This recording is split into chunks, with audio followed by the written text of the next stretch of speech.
Good evening and welcome to the Garrison Fieldhouse as we have a girl-boy doubleheader, the first of the season. We're going to kick things off with the girls varsity, the Go Hawks of Waverly-Shellrock taking on your Vikettes of Vinton-Shellsburg. With me tonight, Tom Burke. Tom, what do we got going tonight? Good evening. Another matchup of ranked teams. The Go Hawks are 4-1 on the season and ranked in 4A. And our Vikettes are still ranked number 9 in 3A, even after a tough loss on Friday night to a highly ranked Clear Creek Amana team. There's going to be some similarities to the last two teams that the Vikettes have played. They have a good, strong post player in Egina for the Go Hawks, and I would imagine they'll look to go into her. She averages about 17 points a game and I think 8 or 9 rebounds a game. So she's going to be a force to deal with inside. But Brooke Krogman from West Delaware was the same way. And then Friday night, Bliss Beck and Ava Locklear for CCA were both inside threats. We've got to shoot the ball a little better than we have of late. And we need a little hotter start tonight. We haven't got off to the hot start and got things going. And last year in this matchup, Waverly-Shellrock got up first quarter and a half and then just basically kept us at that arm's length the rest of the game. So we played them even for 2.5 quarters. It was just a little bit late in the first quarter and early second quarter, they got a little bit of separation. So I expect a good battle. Both teams are averaging just under 60 points a game. So hopefully we get a little bit up and down on the court tonight and a nice scoring affair. Okay, we are moments away from national anthem and the starting lineup.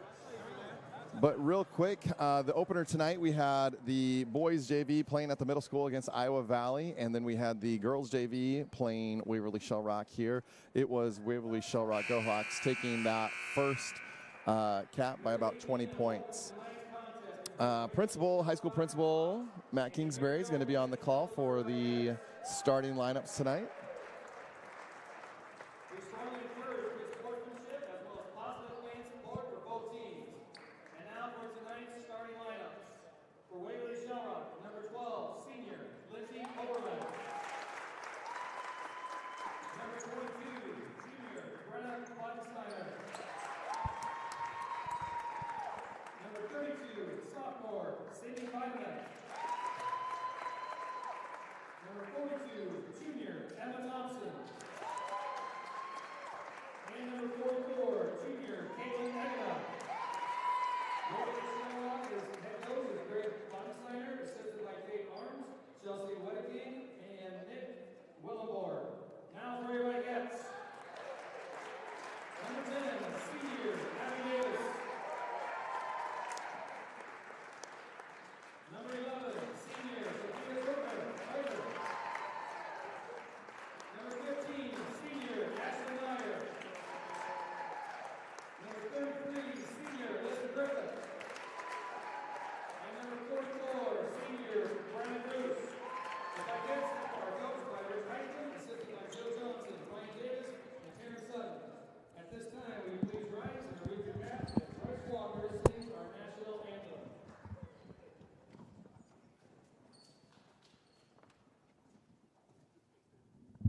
That's Vinton-Shellsburg senior Bryce Walker on the national anthem this evening.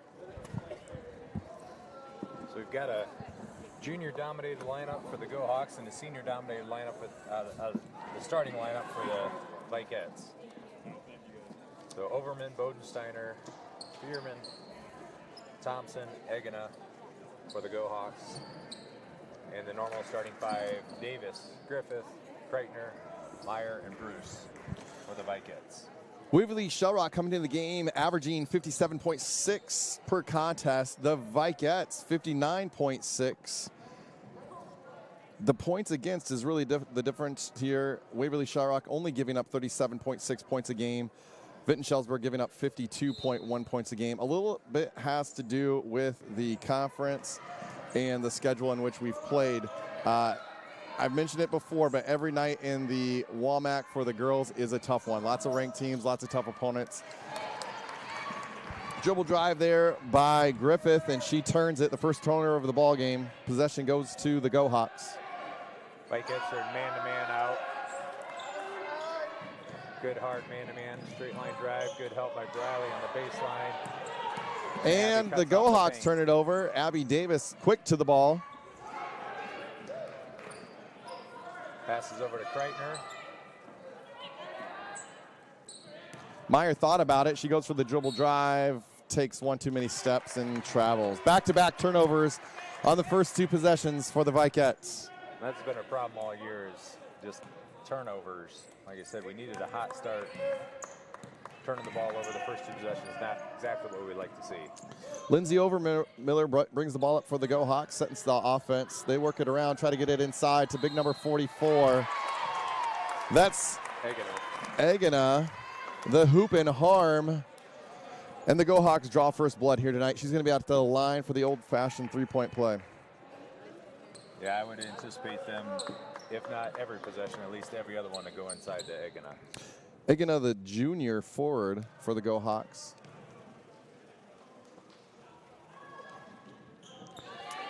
The extra free throw is good. Go Hawks 3, Vikettes 0. Egena averaging 17 points per game on about 45% field goal shooting, so she is efficient. Yeah, she's got size, both in height, and you're not going to be able to push her around. She's definitely seen the weight room, and I would imagine we'll get some looks to play college ball somewhere. Vikettes running a 4-out, 1-in offense, working the ball around, looking to dribble drive off the penetration. And we already have a frustration foul. Briley Bruce gets her first. Her second. Bradley got it on the other end. Yep. On that so end. Quick 2 fouls for Briley Bruce, and she has to take an early exit at 6:36 to play in the first quarter. Yeah, you just got to be a little smarter on that ball. Abby Davis with the quick hands picks the pocket of the point guard. She fires over to Griffith. Griffith comes around with the left hand. No good.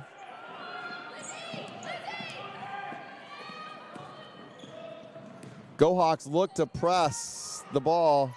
Egena with the big rebound. She fights for it. No good. Partially blocked there by Burke.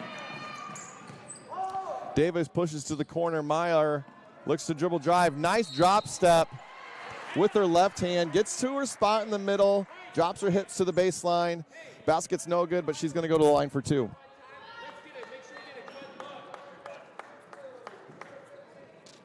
Ashley's being aggressive tonight, which is good to see. I think they tried to have Egena on her because of Ashley isn't always the most aggressive out there, but with that matchup, taking it to her, trying to get Egena in some foul trouble. That was Brenna Bodensteiner with the foul. It's her first and the team's first. Meyer's good on the first free throw. She drops in both, and it's a 2-3 ball game. Vikettes come out with a little pressure out of the free throw attempt. Just full court man-to-man.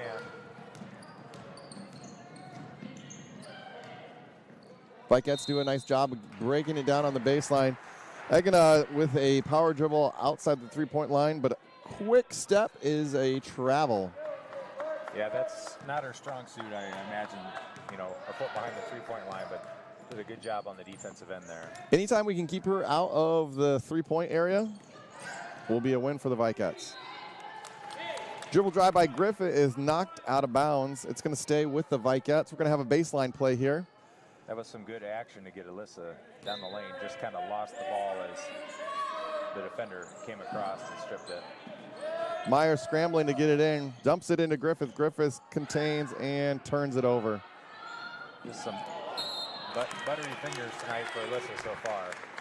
Abby Davis with a quick foul. That's going to be the team's third foul already. We are at 5:35 in the first quarter.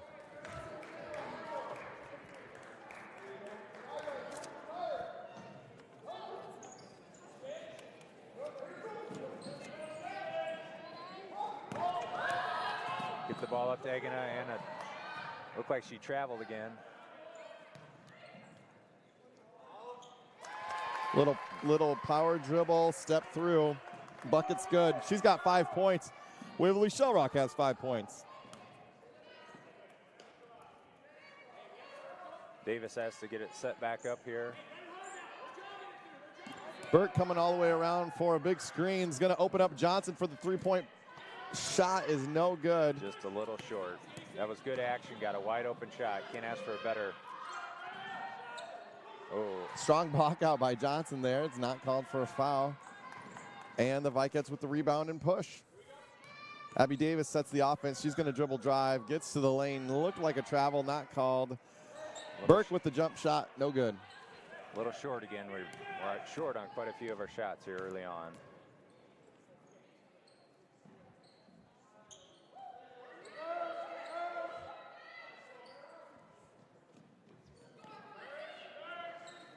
Waverly-Shellrock working the ball outside the perimeter. A dribble drive by number 22. Brenna Bodensteiner. Basket's no good. Rebound goes to the Go Hawks.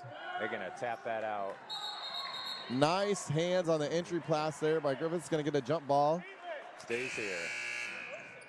Checking into the game for the Go Hawks is Malaya Mwangi. She's checking in for Emma Thompson.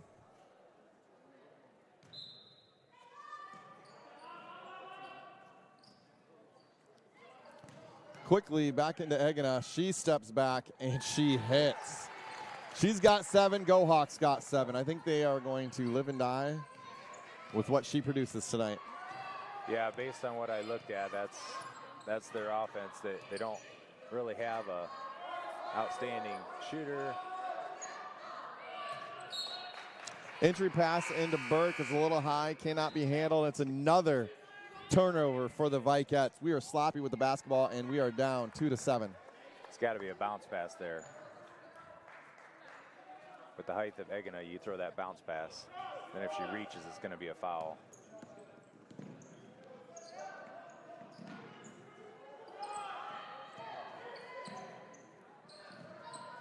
Egina again working at the free throw line. She gets the ball reset on a post. Oh, that's a working hard. She drops it down beautifully. That was a hook. She got a hook around Sophia there with her left hand. Came across to get on that drive. She's active in the post though. Meyer with the rebound. Get a little body underneath. She gets shoved under the basket. No call. And here comes the Go Hawks again. Coast to coast, and we get another foul. That's going to be the 4th team foul on the Vikets. Griffith and Bruce looking to check into the game. It'll be number 12, Lindsay Overman, at the line shooting 2. Yeah, I'm surprised they didn't call it. Ashley had the ball, and then as she went up to shoot, the girl was boxing her out mid-shot. Yeah. Underneath the basket there. That's an obvious foul.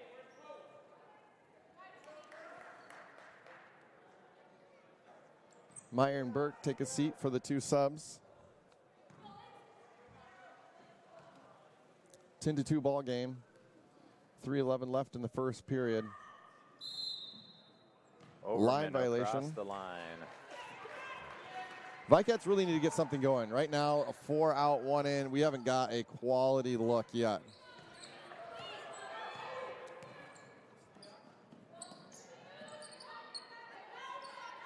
We're going straight 5 out now. Riley's got to be smart. Got Alyssa. And one. Good set by Coach Heisman. Gets the ball inside. A little bit of a difference of a look there in offense, and we get the basket. Alyssa Griffiths with a hoop and harm. Lily Betts with the foul for the Go Hawks.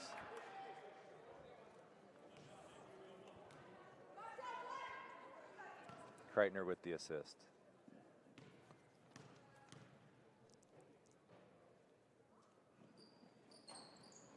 Griffith no good. 4-10. Vikets looking for a defensive stop here.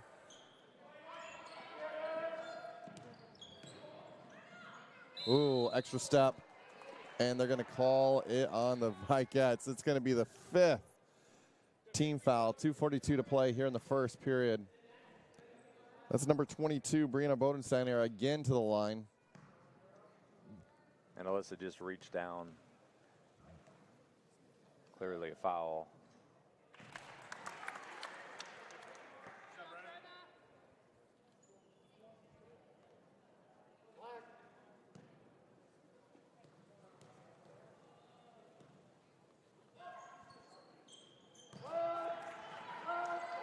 Got to do less reaching and more sliding your feet if you're the Vikets.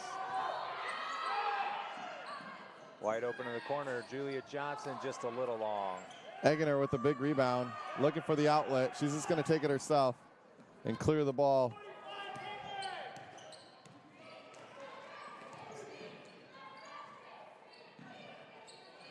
It's number 12 from the corner, no good. Woo. Another foul on the Vikets. That's going to be the 6th foul with 2:17 to play in the first period. We are in foul trouble, folks.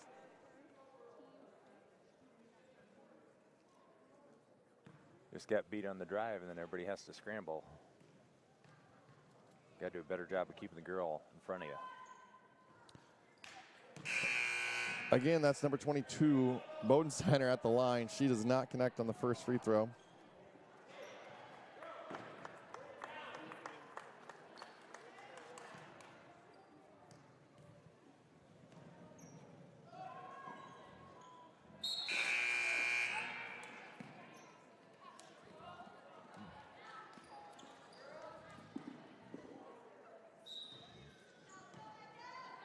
Davis will bring the ball up for the Vikets to set the offense. See if we can run another good set here and get something. Egan is out of the game. We've got to. And another turnover by the Vikings. I think we're almost in double digits turnovers already in the first quarter. Sloppy basketball. Alyssa was running the court, had her. Not much movement. Skip pass to the corner. Kreitner for 3. Long. Does not touch the rim. And here comes the Go Hawks. 32. Up and in. Sydney Bieneman. And it's 15-4.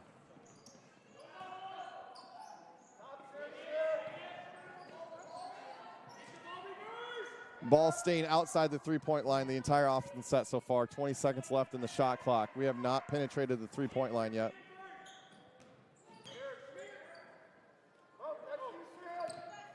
Abby Davis gets to the free throw line, throws it to Kreitner. Go Hawks just settling inside the paint, making everything a jump shot. Vikets having a hard time getting a decent look at a good shot.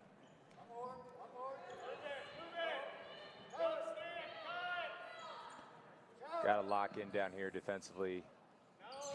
Burke with the tip ball. Go Hawks retrieve. 16 left on the shot clock. Three-point basket, no good. Griffith clears on the rebound. Davis pulls up. Heisman's calling for one shot here. Down 11 in the first quarter. Just got to execute. And one shot needs to be a good shot. There's about a 6-second differential between the shot clock and the game clock. Ashley Meyer, the set's for her to shoot it. Got to shoot it. Sophia. Vikets do not hit the rim in the shot clock. And the Go Hawks have 5.6 left to get a shot off. Quickly back into the game. Bienema and Egina for this last play of the first period.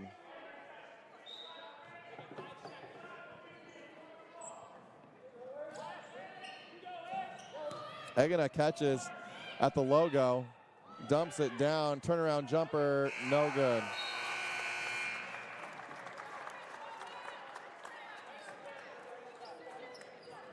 End of the first period, Go Hawks 15, Vikets 4. 4 points a quarter is not going to cut it. We're on pace for 16 total points in the game, Tom. Yeah, and probably 25 or 30 turnovers.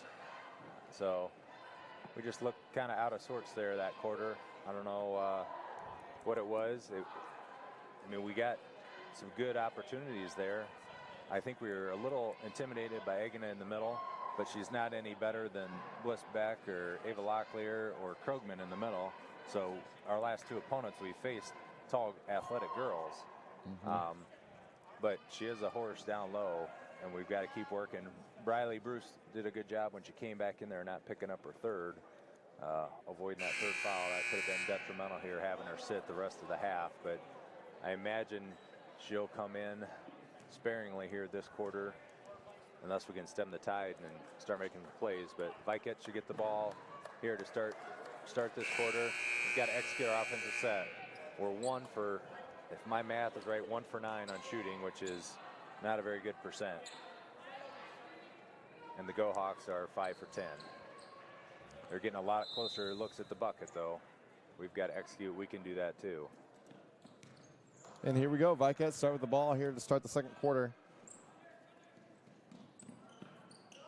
Alyssa looks to pin down. Open shot by Meyer. No good. Go Hawks with the rebound. Just a little short again.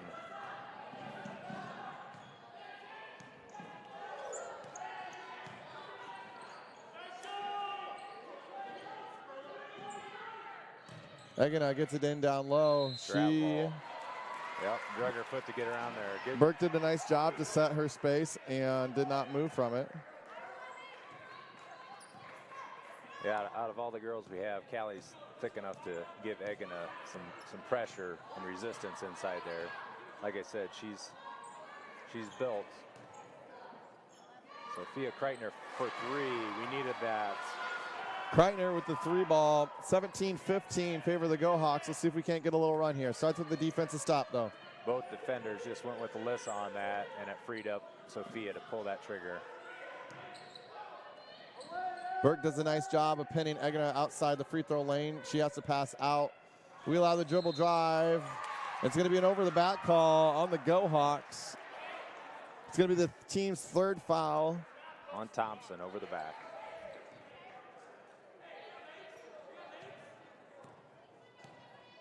That was a good box up by Griffith there. We've got to do more of that. Everybody's got to work on screening there. We're heat check here for Kreitner. Kreitner shows and goes to her left-hand side, kicks it out to Griffith. Griffith looks at the drive again along Waverly-Shellrock, and that's Abby Davis for 3. Back-to-back 3 balls, cuts this lead to 5 points. 10-15, 6.5 to play in the second quarter. Egina catches outside the 3-point line. That's where we want to have her catch it. I like the action. Burke with the big rebound, clears to Davis. Davis looks to push up to Kreitner. Kreitner pulls out. Davis to Kreitner. Not much movement here by the Vikes. We got to keep moving.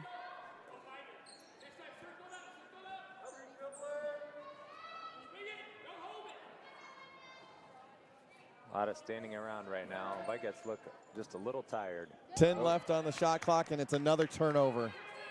Alyssa just can't catch the ball right now. Just right in her hands and then out. Oh, power dribble by Egina, and to be honest, could have been called for a charge. Is not, but the ball goes out of bounds and a turnover to the Vikets. Yeah, dribble it right off her right foot, it looked like. It was a big left shoulder inside the paint there. That was a good hustle to get back by Abby. She threw that pass to Alyssa and beat him down the court.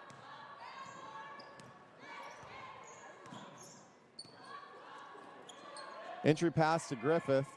Griffith goes to a cutting Davis. She goes up for it, and she's going to be fouled She's going to go to the line for 2.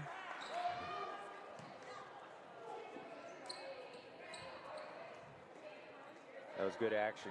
A nice hard cut off that pass to Alyssa. Opened up. Alyssa found her. Fouls on Overman, number 12. That's her first, team 5th. Davis is good on her first.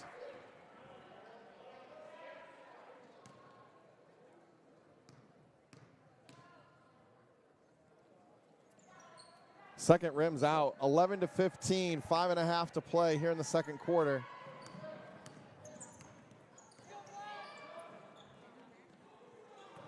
Griffith working hard on Egina. Deep 3, does not draw iron, and it'll go to the Vikettes. Vikettes have a chance to cut it to 1 possession here. 7-0 start this quarter. Much better than the 4 points we got in the first quarter. Oh. Johnson spots up, doesn't take it, kicks it over to Griffith. Abby Davis from the left wing, and she is good! Abby Davis heating up here in the second quarter. 14-15, Vikettes down by 1. 10-0 run to start the quarter.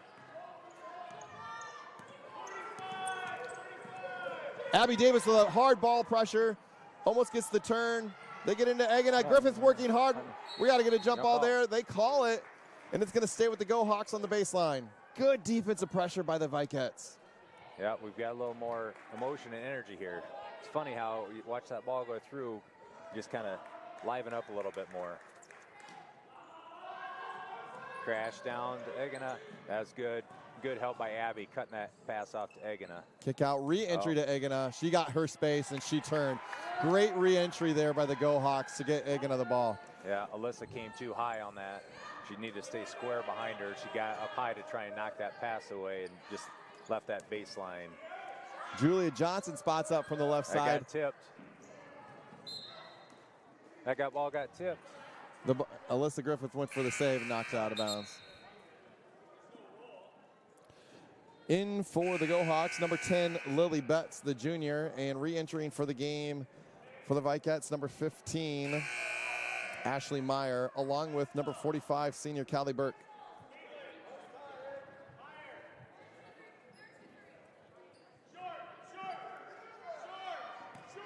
17-14, just over 4 minutes to play in the half. A little 2-3. Deep 3, and good by number 22, Brianna Bodensteiner. That was deep. About 3 steps behind the 3-point line. Yeah, a little 5-0 run. Answer here by the Hawks. Meyer with the dribble drive. Gets cut off. She needs a little help. We got to go to her. Got to go to her. Kicks it out to Davis. Over to Johnson. Johnson gets the corner for Griffith. Griffith goes baseline. High arcer. No good. Ashley Rebound. got a hand on it. Just couldn't quite get there. Little ball pressure again by Davis, making it difficult to pass. And Go Hawks commit the turnover. Vienman does not look comfortable bringing that hand on that ball. She dribbled it about off her face and then wanted to get rid of it about as fast as she could. So Abby Davis, quick hands, quick feet. She puts a lot of ball pressure on, makes it difficult to set the offense. 20-14, 3.5 to play here in the first half. Abby Meyer's got an open leg. She takes advantage of it. She goes up and in. Ashley Meyer with the hoop and harm. She's going to go to the line for the old-fashioned three-point play, 16-20. That's Meyer's second basket. She's got 4 points on the night. First basket, she made the first 2 free throws.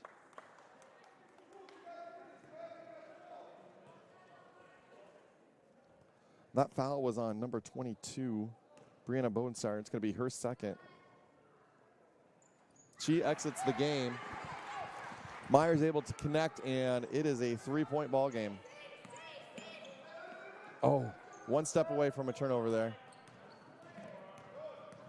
Julie Johnson working hard. And again, the ball pressure forces the turnover. Yep. Vienman does not look comfortable handling the ball. That's who you want bringing the ball up, and she wants it out of her hands as quickly as you can. So when you get that Quickly, that hard ball pressure on her. quickly back into the game is number 44, Caitlin Egena. She's having to play big minutes here this first half. They're calling on the junior to close up that lane defensively. Double screen for Abby Davis. Just off the mark. Burke working hard to try to get the tip in. Egena did a nice job blocking out. Ball will go to the Go Hawks. Vikettes come out with a little more pressure here. We face guard Bodensteiner. Davis working hard, can't cut her off. She dribbles drive. We got the trap in the corner. Almost got another turnover. Bodensteiner drives hard, tip ball on the pass to the corner. Vikettes really stepping up the defense here in the second period. Egena gets a post. Callie Burke's holding her ground. Julie Johnson goes for a dig. Tell you what, there was a lot of movement by Egena to try to push Callie out of the way there. Could have possibly gone an offensive displacement. Yeah, Julia dug down, just got her arm. It was good help defense to try and prevent Egena from getting too close. That's Johnson's second foul. It's going to be the team's 7th, and so Egena's going to go to the line for the 1-and-1.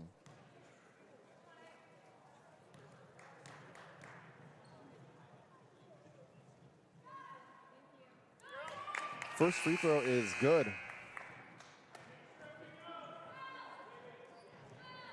Go Hawks have shot it well from the free throw line tonight. I think they have them only missing one so far. Egena lines up for the second free throw. 21-17 in favor of the Waverly-Shellrock Go Hawks. And that's good. She's got a good stroke.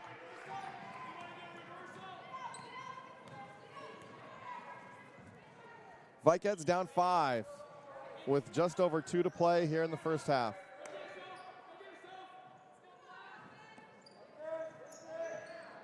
Entry into Bruce. Bruce holds, kicks to Griffith. Griffith with a high arcing 3.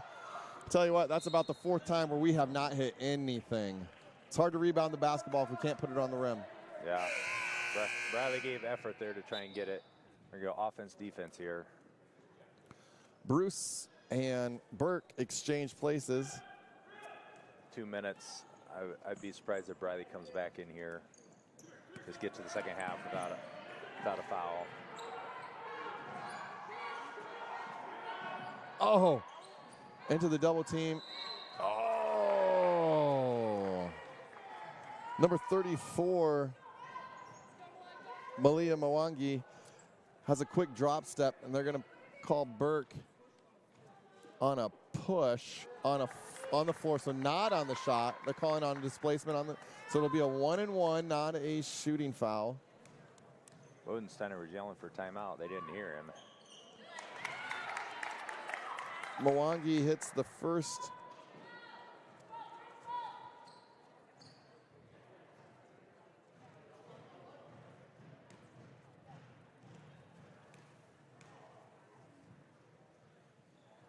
The second is good. 24-17, Vikettes down 7.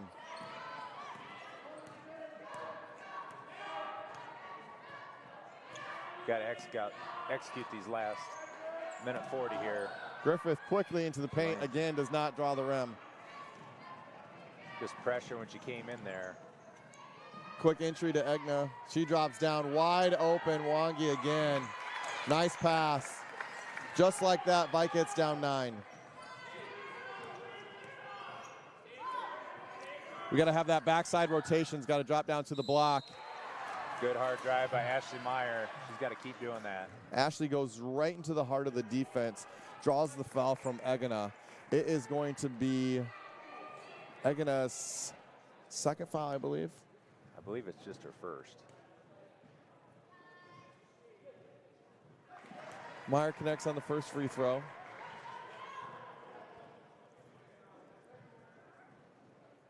Oh, Egena avoids the foul. They call it on number 15.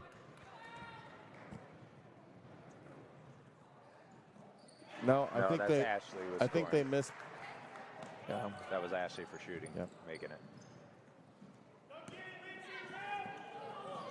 Good pressure. Got the turnover. We are forcing turnovers. We just got to eliminate the turnovers ourselves. 19-26, Vikets down 7, a minute 10 to play in the first half. They've got 6 fouls. We've got to attack. We've got to attack. Deep three. Flat. No good. Just a little 2-person screen and forcing Egina to try and guard somebody out. Egina gets cut off by Burke. Burke doing a nice job to keep her out of her spot. She's pushing with both hands. Griffith with the block. Burke with the big rebound. We got to get a bucket here. We could go 2 for 1 if we could hurry, and we're not going to hurry. Still probably learning how to utilize the shot clock. We would rather have a good shot than a quick shot. There's short corner. Rolls off the rim. Oh, that's clearly tipped out by 10. Burke didn't even touch it. 10 just threw it out of bounds, and they give it to the Go Hawks. 17.5 seconds remain in the second quarter. Vikets with a little full court press here. See if we can't get another turnover, create something happen. We've got to be careful here not to be forced to double team Egina because she is looking across and they're just crashing. They've gotten a few buckets. Kreitner with the pick. Kreitner goes up. She is fouled. Good defensive pressure again. Creates the turnover. Yeah, Bienman again. That's who we want handling the ball. She probably has 6 turnovers this half. Doing a really good job of face guarding the main point guard, which is Brianna Bodensteiner, and forcing other Go Hawks to bring up the ball and then putting a lot of ball pressure there. Yeah, Abby's real quick and can stay with almost any guard in Iowa. Oh, not able to convert. Griffith with the big rebound, and it's up and in. Great rebound by Alyssa Griffith. Smartly, Waverly-Shellrock holds the ball as to not turn it over. And after only scoring 4 points in the first quarter, the Vikets come out hard and get to 21 points here at halftime. Yeah, had it 14-15, and then the Go Hawks went on a 5-0 run there, and then just kind of back and forth the rest of the half. So we're going to head to the halftime here. We got a 10-minute halftime. Tom, you had some stats there. Let's talk about what you saw. You know, I had the Go Hawks being 9 for 10 on free throws in the first half. So I'm pretty good with math, but 90% is pretty darn good from the line. So they did have one lane violation that eliminated one shot, but otherwise they were very efficient. Didn't quite get as many 2-pointers that quarter as they did the quarter before, but even the Vikets, you know, I think we missed 3 free throws all night. So both teams are efficient when they're getting to the line, and both teams have shot quite a few free throws here so far. Vikets have shot 10, the Go Hawks have shot 10 as well. So both teams being aggressive, attacking the basket, getting some reach fouls. You know, the Vikets did a much better job those first 3 to 4 minutes. We were already at 5 or 6 fouls, and then we kind of made it through the rest of the half without, other than Julia and Briley, nobody else has more than 1. So if we take a look at the stats coming into the game, obviously we talked about Egina a lot, the junior, averaging 17 points per game. She is still pacing the Go Hawks. The second leading scorer is usually Bodensteiner, and that is providing true as well. The junior guard has 6 points at the half. The Vikings are usually paced by Alyssa Griffith at 11.6 points per game. And right now, Abby Davis and Ashley Meyer both have 7 points apiece to lead the Vikets into the half. yeah, Abby hit those 2 big threes there in the quarter. Ashley has been taking it to the basket, so she's got most of hers.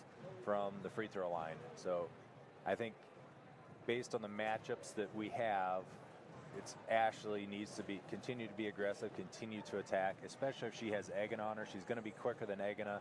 Maybe get her a couple more fouls.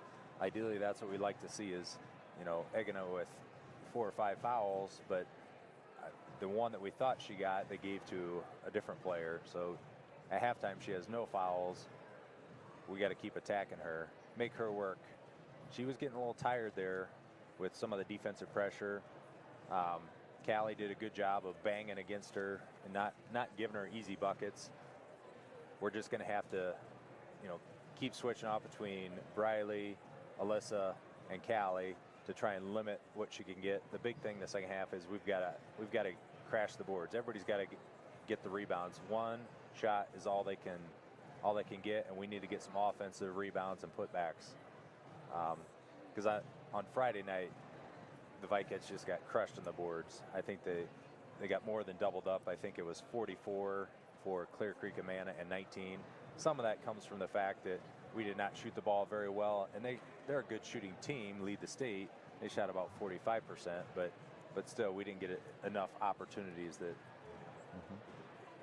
So the ball pressure is something that is impacting the Go Hawks, which is good to see. I mean, this team is known for applying pressure on their opponents, and sometimes they aren't used to it. And unfortunately for us, we just had a little bit of slippery fingers there early on, and I think if we limit our turnovers to 4 or less this half, I think we've got a good shot to come back, and we can make a few more outside shots. We still need to keep going in, but when the opportunity presents itself for a wide open 3, we got to hit a couple of them.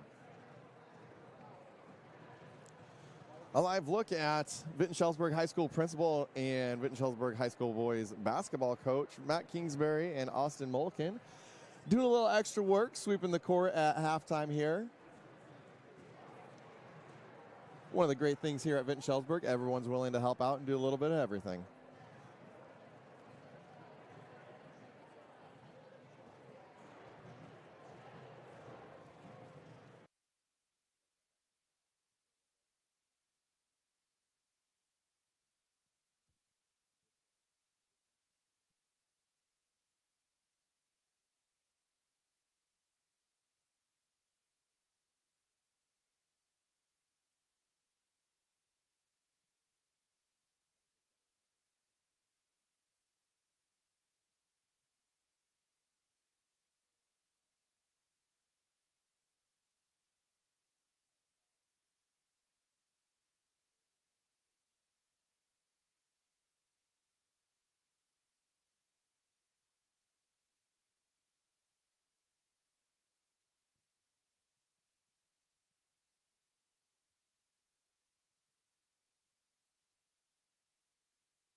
Let's take a live look into the preview of tonight's boys varsity game. We're going to have the 0-6 Vinton-Shellsburg Vikings taking on the 2-5 Iowa Valley Tigers. Iowa Valley coming out of a 1A and Vinton-Shellsburg here in 3A. Both averaging under 50 points a game.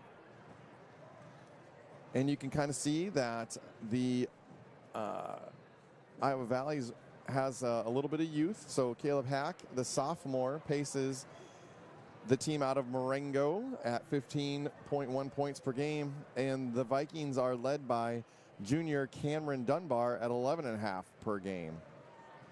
I would think that game's going to be more up and down, and a game like that I think is going to favor the Vikings. Last year down in Iowa Valley, down in Marengo, the Vikings did escape down there with one of their victories last year. But I do think our guard play may be slightly superior to Iowa Valley. So I expect, pressure from our guards up and down the court. We've shot about 60 more threes in the year. So a drive, kick, or if we can drive and get to the rim. So I do expect, even though we're only averaging 41, I wouldn't be surprised if we get north of 60 tonight. Yep. Defensively, Iowa Valley giving up only 50.7 points a game. Vinton-Shellsburg giving up 60 points a game. So you can see that difference in score. So Iowa Valley's had a lot of close games with a differential of only 4.1 points per game, but they haven't seen the likes of the athleticism that Austin Kipp and Cameron Dunbar are going to bring at them tonight.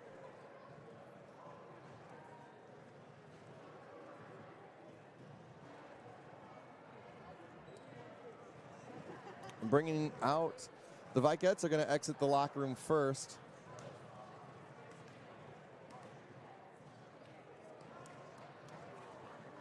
We'll see what Coach Heisman talked to him over at halftime and see if they can come out. And, you know, that first quarter is pretty flat. Started really strong the second quarter, the first 3.5 minutes.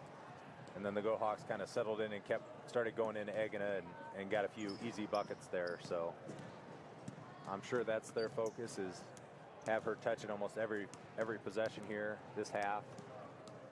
We've got to defend the straight line drive from Bodensteiner, though. She drives it hard to her left multiple times. We've got to keep her from being able to penetrate the lane and have the defense collapse, because then they just rotate out of that and get a wide open shot.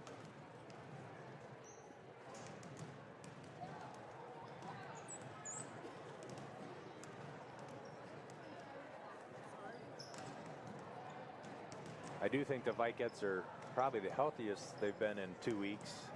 With sickness kind of running through the team, I think they're getting back into playing shape after Abby had bronchitis, and a lot of the other girls were sick and coughing and not feeling very well. So good to see them get rid of the sickness before the holidays when they get around their family and friends.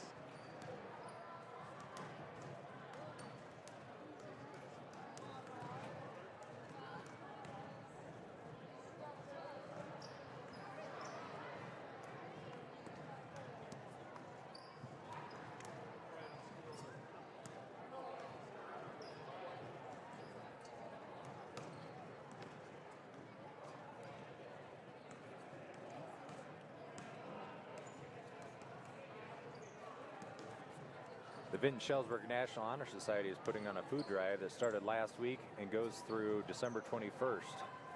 There will be boxes left here at the basketball games throughout the week for spectators to bring non-perishable foods.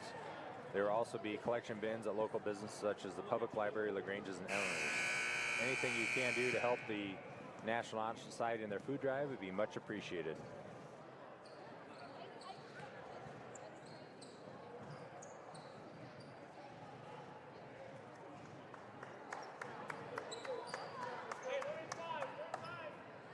Looks like the starters for both teams. So Overman, Bodensteiner, Bieneman, Emma Thompson, and Kaylin Egina. Kreitner with the inbound, Griffith, Meyer, Bruce, and Davis for the Vikettes. Let's see if we can't find our first basket here. Set the tone early in the second half. Vikettes patient. Kreitner with the three from the corner. And that's Bruce able to corral the rebound on the floor, and Coach Heisman gets the timeout. So the Vikettes will have an inbounds play underneath the basket. Yet another three attempt that didn't draw iron or anything.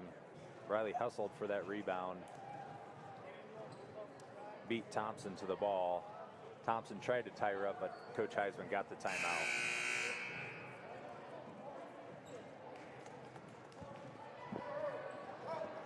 Don't usually like to take it on the first possession of the half, but if it keeps the possession, you can score. It's worth that timeout.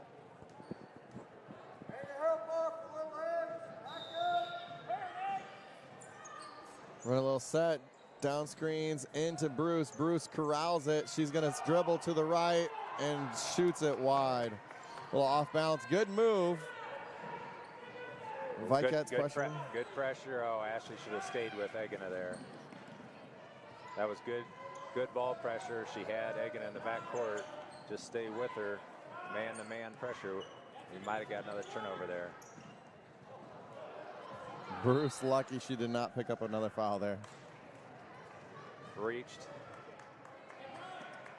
Egan is a pretty decent passer, so they use her to orchestrate the offense quite a bit.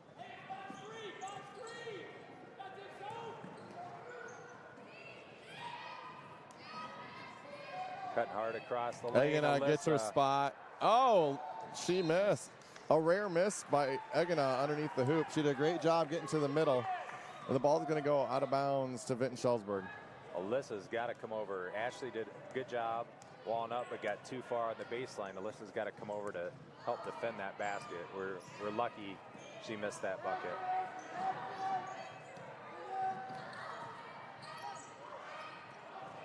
Kreitner's shot no good. Egina corrals the rebound. It's a little more arch there from Sophia, or bank it. She kind of got caught in between.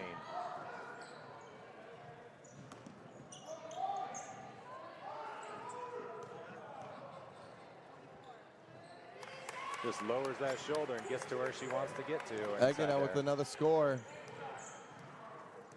28-21. Egina's got 13 of the 28. Meyer takes a three ball, no good. Riley hustling.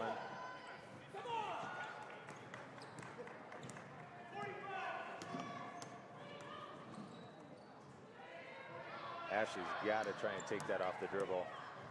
She's struggling from outside, but she's a capable shooter.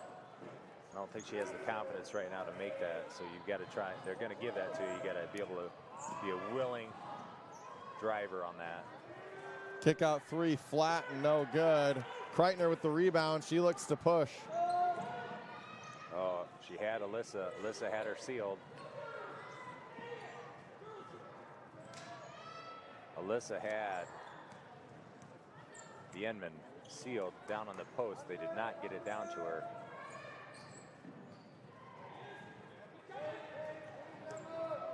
Dribble handoff. Davis looks about the three. Ashley with the drive.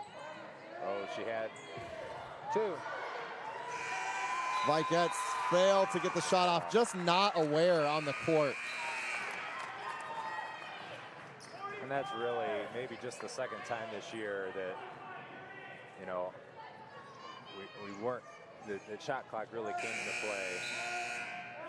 Ashley on that initial drive, though, once Egina and the defender came, she needed to kick that to Alyssa for a wide open jumper. She tried to pivot around on that, just that hesitation led to that shot clock violation because the defense is able to recover.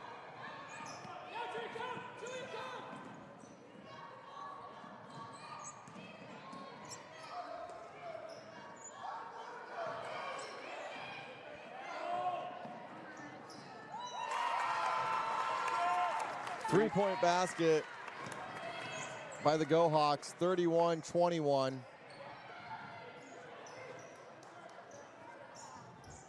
Not the start we wanted for the Vikettes. Good take by Ashley. Great aggression to the hoop. We got to see more of that. That's what I'm talking about. She's not settling for that shot. She can get there. The athletic Ashley Meyer gets all the way to the rim. That's a travel. 20 took 3 steps there to pass that ball. Ashley Meyer following Egner down the lane. Swings it over to Burke. Burke over to Johnson.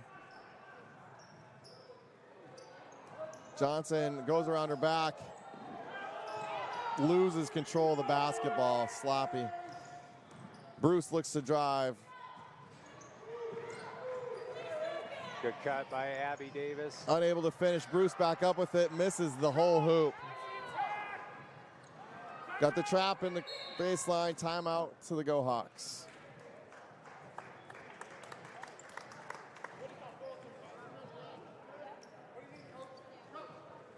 That was a good cut by Abby, just a little strong. Briley crashed hard. She just got to put that back off the glass. Just tried to, she rushed it to make sure it wouldn't get blocked. And instead of using the backboard, just kind of lofted it up there and went a little long again.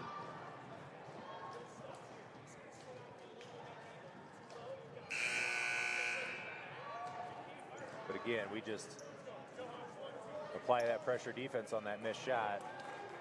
The thing we've got to be careful of is having too many girls in the front court. They get that ball out, and then it's a 3-on-2 or 4-on-2 on the other end.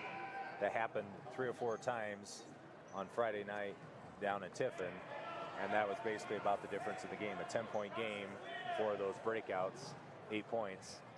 It's the difference. Right now, we are 3:41 left in the third period, and the Vikettes have 1 basket. Scored 2 points so far in the quarter. It's going to be a turnover caused by the pressure defense. Yeah, Bodensteiner doesn't get the ball. They struggle a little bit more handling that pressure.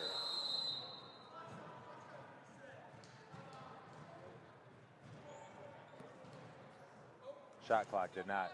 It was down to 25 when we just threw the ball in.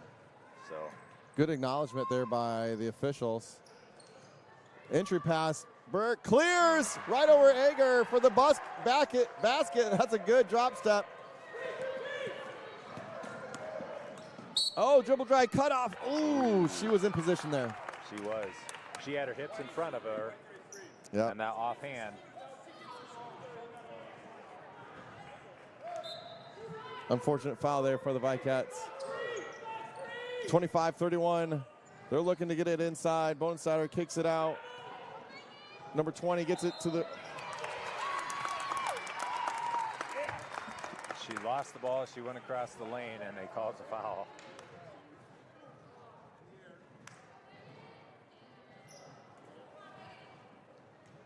She just lost the ball as she was going up. When she came across the transition to her left hand, it just rolled off her left hand out of bounds.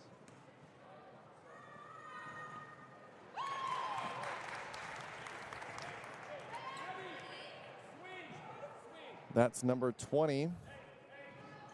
Megan Heyer, the sophomore, makes good on her first and the second. Back-to-back unfortunate calls against the Vikettes there.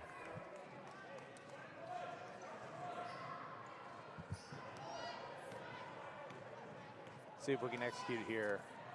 These last 3 minutes, we got to execute, get it back down to 4 or 5, or even better. Nice entry play to Burke. Burke's able to kiss it off the glass. She's got back-to-back buckets.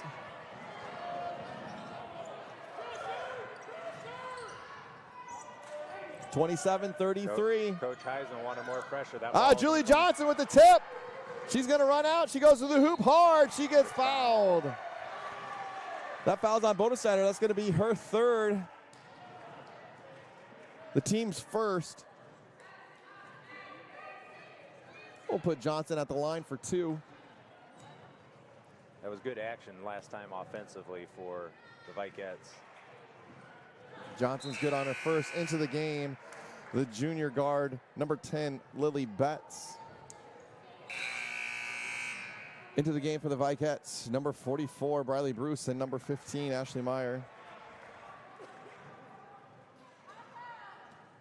Johnson at the line for her second. She's good. 29-33, we have a 4-point ball game, 2:39 left in the third period. Vikettes continue the pressure. It's been troublesome for the Go-Hawks. Nice rotation down by Johnson. Kreitner with the tip ball.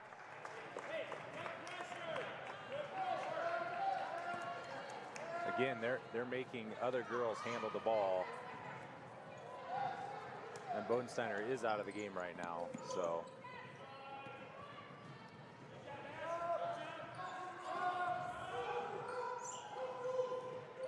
Post into Egger, digging down. Go-Hawks with rotation. Has to kick out. They find the open girl in the corner, and she cashes in. Nice passing by the Go-Hawks to get the ball over to Lindsay Overman for 3. Johnson, no good from the right side. Rebound goes to the Go-Hawks. Got to get back. Briley's hustling. That's going to be her third foul on Briley Bruce. She made her earn it from the line. No sense of giving her an easy 2 there. But again, that's what talked about when you miss a shot, those easy runouts there, easy buckets. Into the game for the Go Hawks, number 42, Emma Thompson. For the Vikettes, number 45, Callie Burke, and number 10, Abby Davis. Lily Betts shooting her second free throw. And it's good, 37-29, Go Hawks by 8. Just under 2 minutes to play in the third period. Got to run, execute another set here.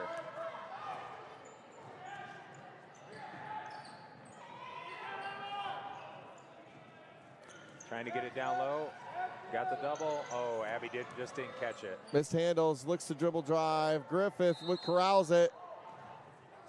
They're going to call a foul on the ground. Vikettes will have the ball on the baseline. Let's see what set we run here.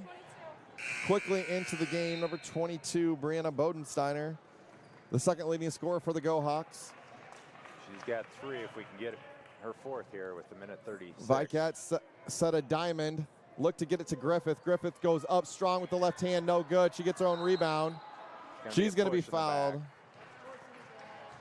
Vikettes will be underneath the hoop again for an inbounds play. Into the game, re-entering into the game, Caitlin Egena for Waverly-Shellrock. It's going to make it a little bit more difficult to score underneath. Little 3-2 defense for this inbounds play. They flip it out to Griffith. Griffith to Kreitner, to Davis, back to Griffith. She is going to travel with it. They pulled the chair on her. She went to lean back to get the contact, and they just backed up on her. 29-37, a minute 24 in here in the third quarter. Davis working hard, trying to get a tip on that basketball. A lot of pressure. Good block. Blocked by Griffith.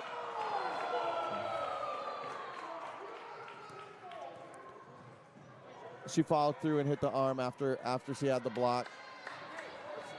A lot of contact there. Bodensteiner has been shooting a lot of free throws tonight. She's aggressive and she can get herself to the line. She's an athletic guard. Bodensteiner, the junior.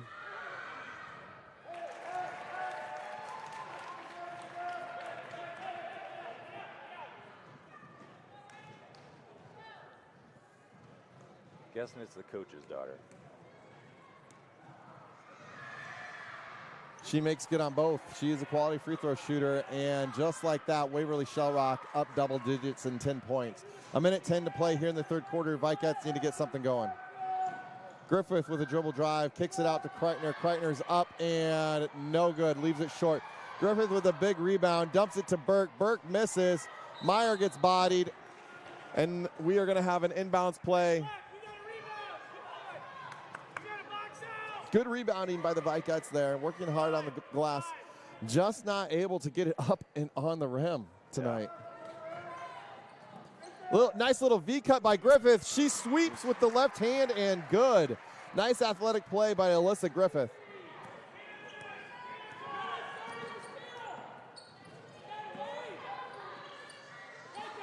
A lot of ball pressure. Timeout by Coach Bodensteiner. He didn't like what he saw. There's 40 seconds left here in the third quarter. 23 on the shot clock, so Vikettes lock in defensively. Don't give anything up here. Rebound, go down and score. We have had the opportunity to score baskets tonight and just been short on a lot of shots. Our putbacks, we've been at the rim, but the length of Egena has caused a disruption, and we have literally missed the rim on a few of our putbacks.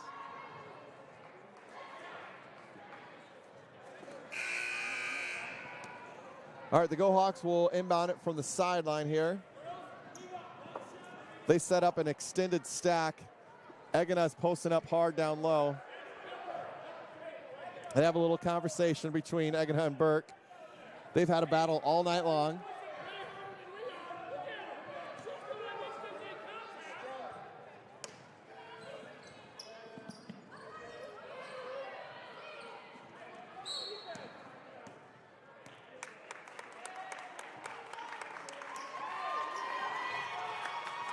Oh, my. Yeah. Chippy, off the ball call. That's unfortunate.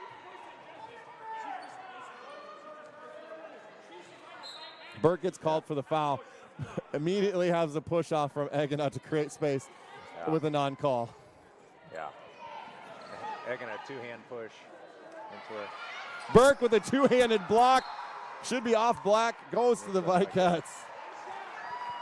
Big block by Burke. Julie just got beat to the hoop there. Got to get a quality shot here. Shot clock's turned off. 20 seconds to play here in the third quarter. Vicats down 8. This is a big possession. They're in a 2-3. We got about 10 seconds. We got to start attacking here.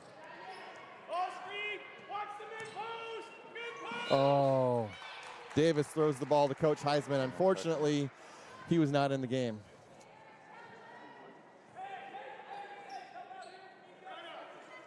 And the official is yelling at him for being on the court. He's standing in the same spot he caught the ball.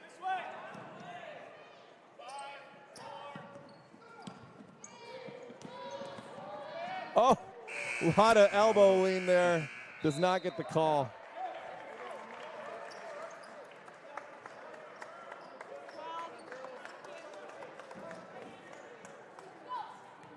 Bradley Bruce is going to check in the game along with Alyssa Griffith here at the quarter.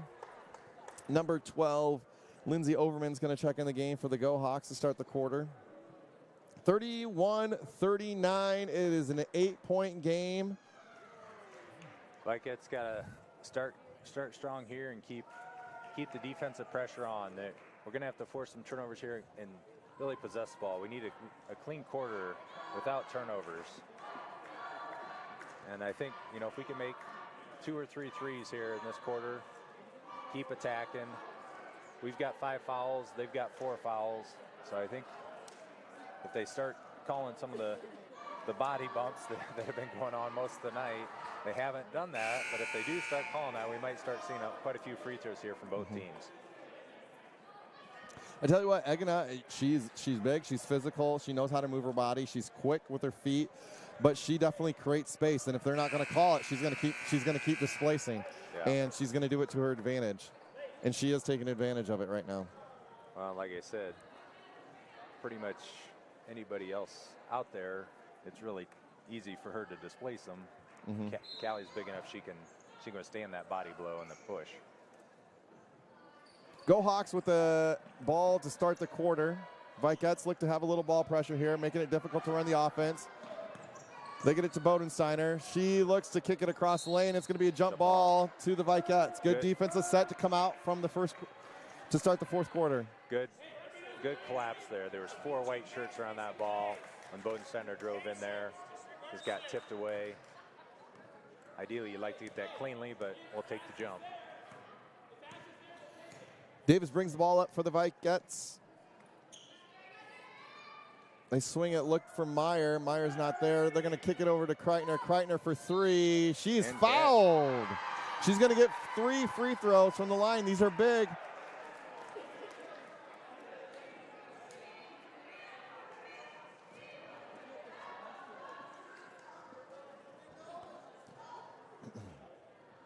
Sophia needs to use her legs here. When she doesn't use her legs, it usually ends up short this year. So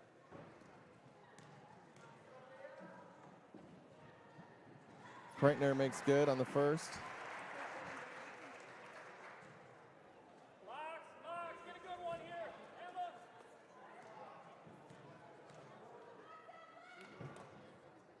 Emma. And the second into the game for the Go Hawks, number 20, Megan Heyer, the sophomore guard. She's going to spell number 10, Lily Betts.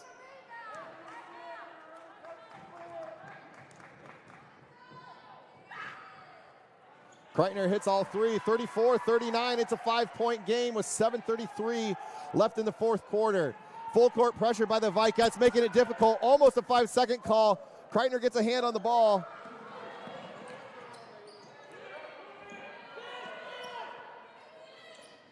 Vicats keep up the defensive pressure. Blocked by Griffith.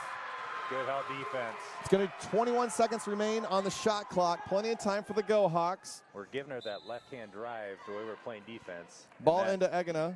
Bodensteiner is about the only one I think that can take that drive. She reposts. Big elbow swing. No call. Again, gets away with creating her space there. Kreitner. Wide open, Kreitner long. Ashley Meyer with the good one-handed rebound. Goes up strong. No good. She's fighting for it. Rebound to the Go Hawks. Meyer is, that's Bruce down.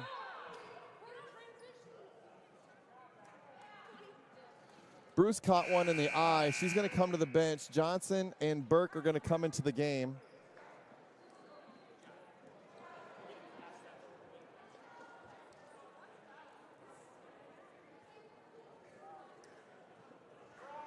Ashley did a good job crashing those boards there. Got a couple opportunities.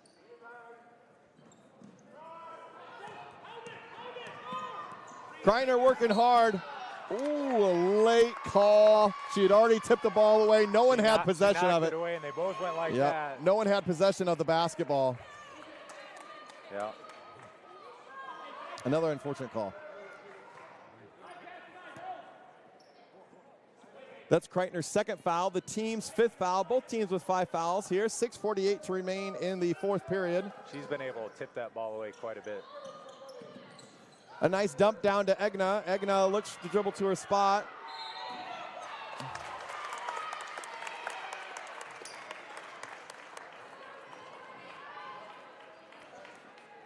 Pass went over to number 32, Sydney Bienema. Kreitner dips down, tries to go for the block. It's no good. She quickly picks up her third foul, the team's 7th foul. And it looked like Egina hooked Burke there to get around to be able to see that. It was a big hook. She's pulling her elbows high. She wrapped that chicken wing, and that should be called a foul every time because you hooked to gain an advantage, and they didn't call it there. That is even a reviewable play at the college level, a little hook and hold. Yeah. 34-40.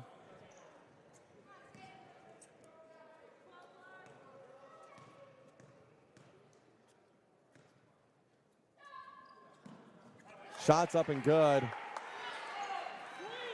Vikettes are going to need to, they slowly bring the ball up.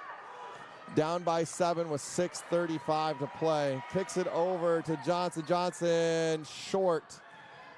Egina bats the ball out to the Go Hawks. Good hustle by Egina to tap that rebound out. That was an open shot, but we can get an open 3, I think, about whenever Ball we pressure want. again causes the turnover. Vikettes need a basket here. 6:13 to play in the fourth period. We've got to attack the basket, not settle for threes.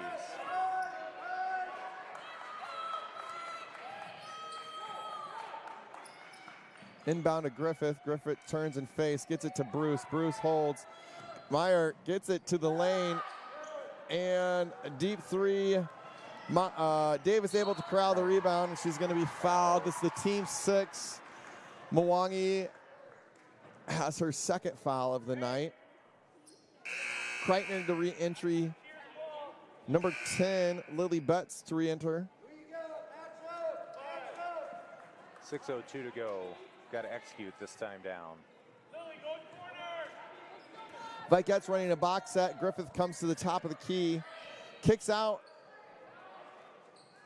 They were looking for Davis in the corner. She didn't like what she saw, so she did not give it there. Bruce to the corner. Working hard is Griffith on the block. Doesn't give it to her. Meyer circles back. She needs to get to the rim. Doesn't. Kicks it. Kreitner kicks it out. She's going to pull up. Bruce hesitates and goes. Drive. Oh, is not able to finish. Alyssa Griffith, what effort to get that and foul. Good job, Alyssa. Riley's got to finish that in the first part. She weaved her way in there for that layup. We just got to finish. Yeah. You can hear in the background Coach Bodensteiner from the Go Hawks imploring his girls to fight for those rebounds. A lot of the loose balls are going to the Vikettes' way. Griffith hits the first into the game. Number 45, Callie Burke, she's going to wait for the shooter. She's going to be that defensive presence on Egener. She's done a good job to slow her down. Egener with only 13 points. Oh, off the back of the iron, no good, but Meyer is able to record. She goes hard to the hoop, up and in, the kiss. 37-41, Vikets down 4. Oh, I'm sorry, 35-41. Got ahead of myself there. Tip ball. Got to get up, hustle back, pressure. There you go. Bodensteiner holds the draw. Davis with the tip ball. She's going to clear up to Griffith. She gets tackled. No call. Alyssa Griffith was tackled at the free throw line.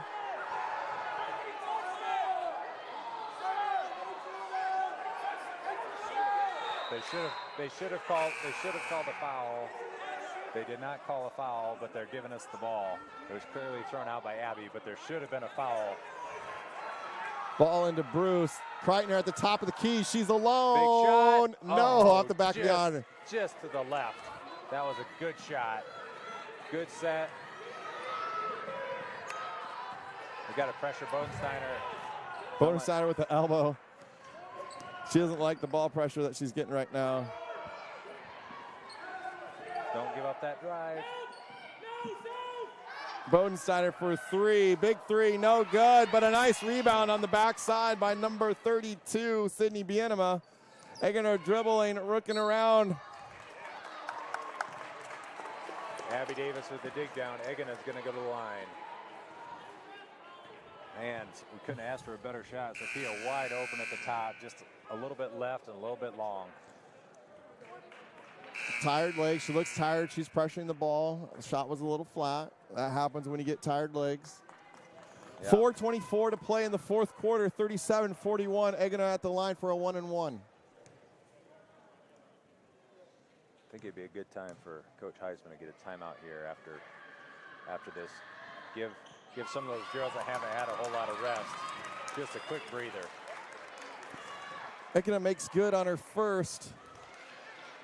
Again, she's only at 14 points, below her average, and most of those came in the first half. Off the mark, Bruce corrals the rebound. Davis looks to push. And Davis sets the offense from the top of the key. We've played about 12 minutes this half, and we're still even from where we were at halftime. Kicks it over to Kreitner. Kreitner dribble, drive, little floater, no good. Ashley Meyer Smart does not go for the over the back, but she stays back. It's the steal. She's looking. She goes up. Oh, contact. God. No call.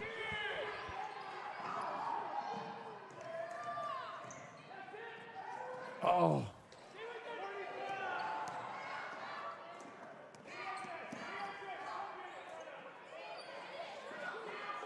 Ball pressure.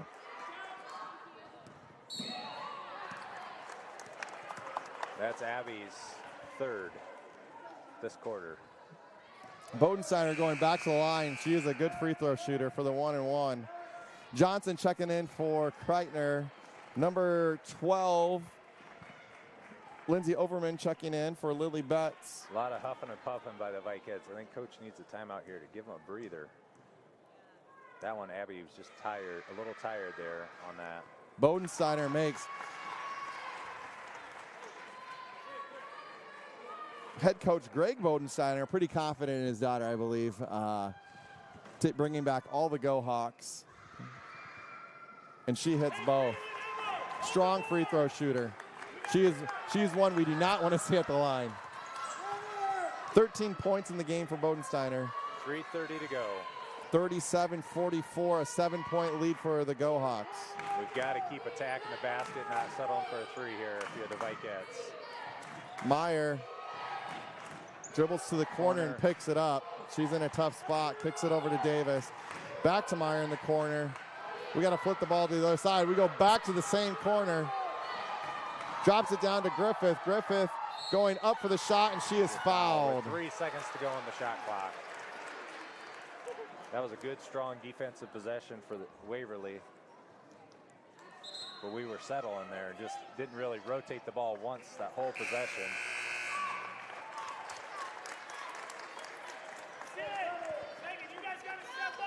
Lindsay Overman fouls out with her 5th foul there. Got to make all our free throws down the stretch here. Go Hawks just made 2. We got to make 2. Griffith's first is good. High arcing free throw.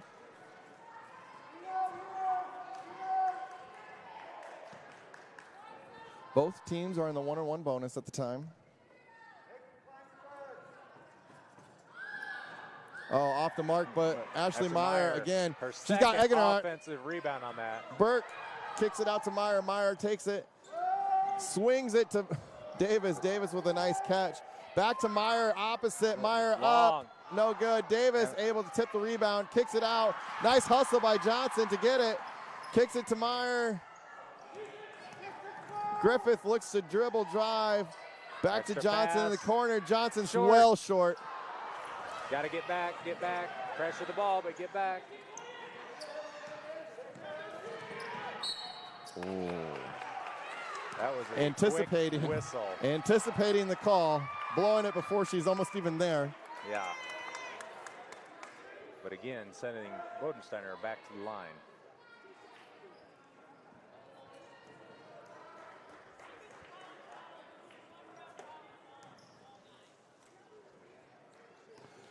Bodensteiner, the quality free throw shooter. Again, the Go Hawks bring out all their players. She is a strong free throw shooter. She now has 14 points in the game to equal Egena's. And most of them have come from the charity stripe. Number 10, Lily Betts checks into the game, along with number 44, Briley Bruce.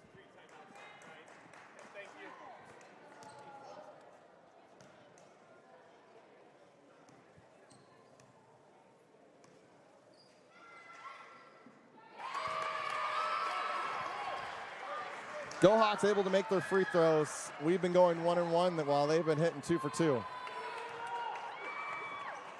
2 minutes, a little over 2 minutes remain, down 8. Bodensteiner's been hitting 2 for 2. Again, well short on the three-point play, not hitting any iron. Ball goes out of bounds. And that's just tired legs. We needed a timeout 2 minutes ago to give these girls a breather. I don't think Abby's come out this half. Alyssa is very, very little bit. If they have, it's been less than a minute. Vikettes have 4 timeouts on the board with 2 minutes left to play in the game.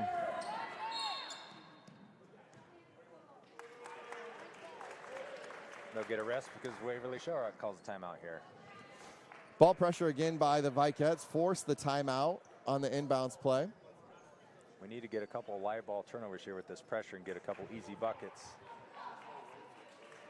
Change the momentum here a little bit.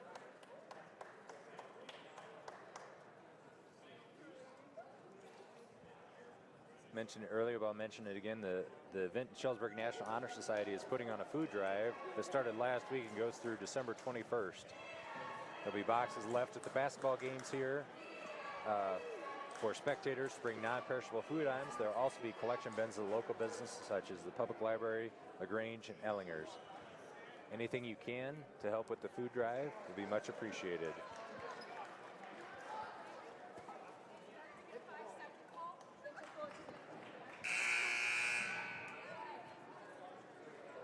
Well, here we go. Looks like they're going to have somebody other than Bodensteiner throw it in, and I'm guessing she's going to cut pretty hard to get to the ball. Because they're going to want Bodensteiner probably to be handling this. She'll handle the pressure the best. Just a cross action. Double dribble. Vikettes get their hand on the basketball.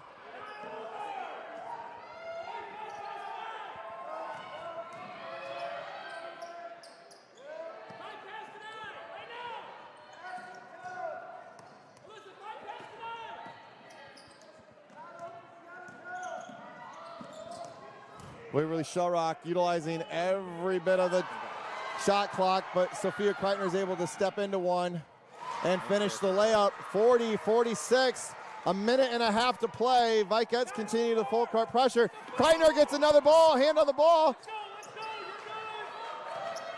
They just make the time clock and they beat the pressure for the basket, 48-40.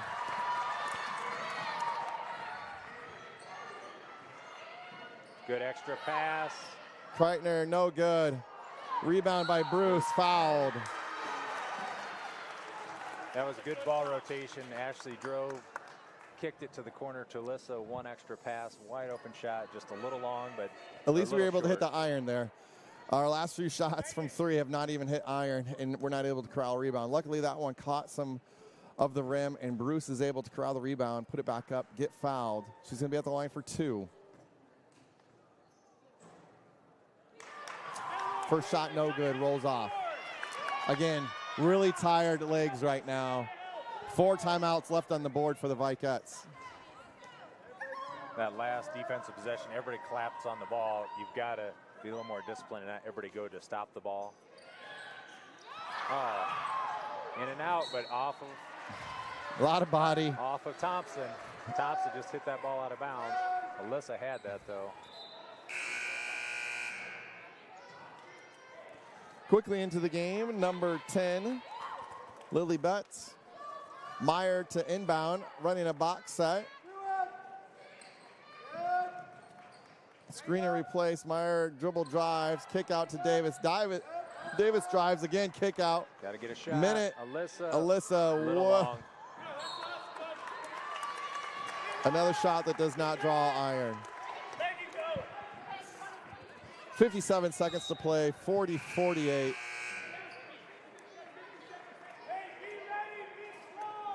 Too many shots not hitting the rim.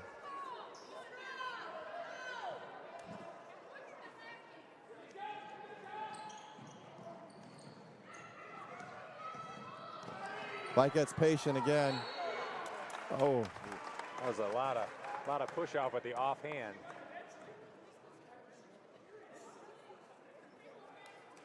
I heard a parent behind me say one official's made most of the calls, and he's made 90% of the calls today. That's Abby Davis's 4th foul, double bonus. He likes his whistle. He's proud of it. Bodensteiner at the line. She has been a machine tonight. She's good again. A lot of her free throws don't even touch the rim. She's now the leading scorer for the Go Hawks. And I do believe the majority of them are from the free throw line.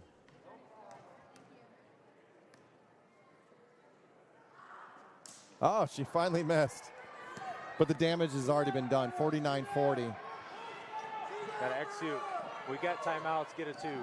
Attack the basket. Abby Davis, long, no good. Eggener, she hustles down the rebound, but it's no good. Johnson just mishandles the pass. The run out. Griffith with the pressure. Basket's no good. Smartly, the Go Hawks kick it out. 25 seconds to remain. It's a 9-point game. This ball game is over. And we'll go in the locker room with 4 timeouts.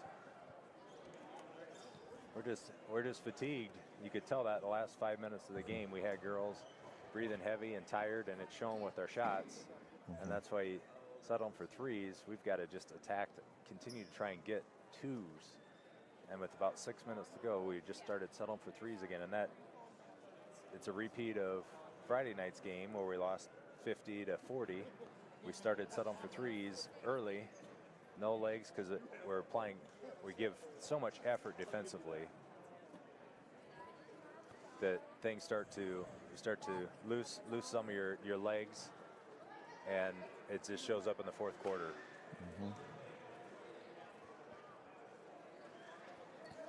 40-49, under 30 seconds to play. This will put the Vikettes at 1-4 against ranked teams this year.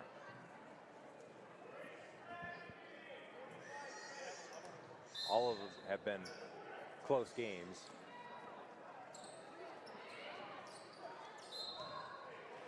Inbound play is deflected in favor of the Go Hawks.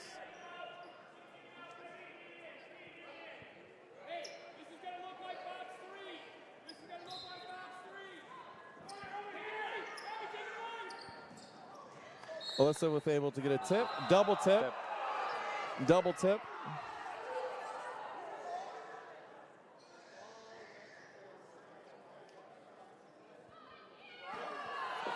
Yep, double pick. Yeah, it was a double tip. It's a 9-point game. And the Go Hawk crowd doesn't like the call. The one call that doesn't go against them tonight.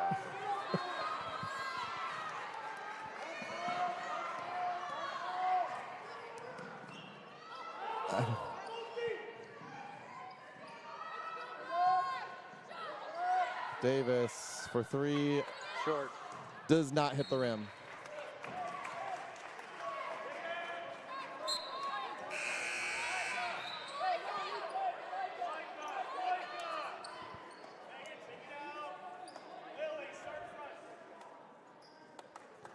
Turnovers plagued the first quarter, only scoring 4 points. And then honestly, just a lack of quality shooting the rest of the way. Not drawing iron on multiple shots really plagued the Vicats. Defensively, held Waverly-Shellrock to 49 points, which should get the job done, but offensively just not scoring. Yeah. And that'll do it. 49-40 in favor of Waverly-Shellrock. Coach Bodensteiner and his team come away with the road victory. And I had the Go Hawks with 22 of their 49 points from the free throw line. Bodensteiner was a big factor in that. She's got quality form, puts it in, rarely touches the rim on her free throws. Yeah, and you know, defensively, we held Egina down. I mean, she's a load down low, but we did a good job on her. Just too much reaching and fouling to put them in a position where they could get to the line that many times. They didn't miss too many. I think maybe only 3 or 4 all night. And a good team, a ranked team like Waverly-Shellrock is going to beat you because they make the free throws. The Vikettes shot the free throws well too. I think they might have missed 5 on the night, but you know, got to make them all in that fourth quarter when you're trying to mount a comeback. Well, in a rare girl-boy doubleheader, we're actually going to have a different school. The Tigers from Iowa Valley are here to take on the Vikings in the nightcap.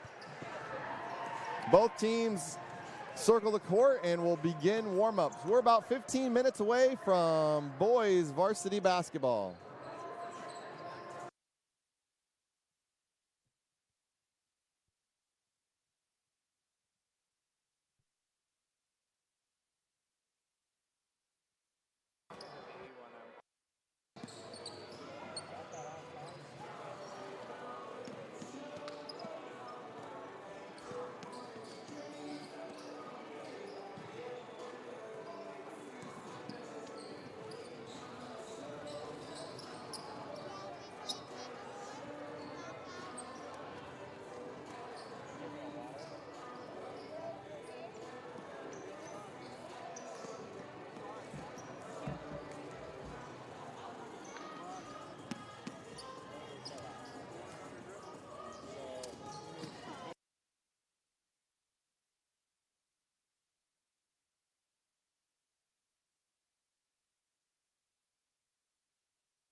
All right, as we get warm-ups going here for the varsity boys game, again, Iowa Valley.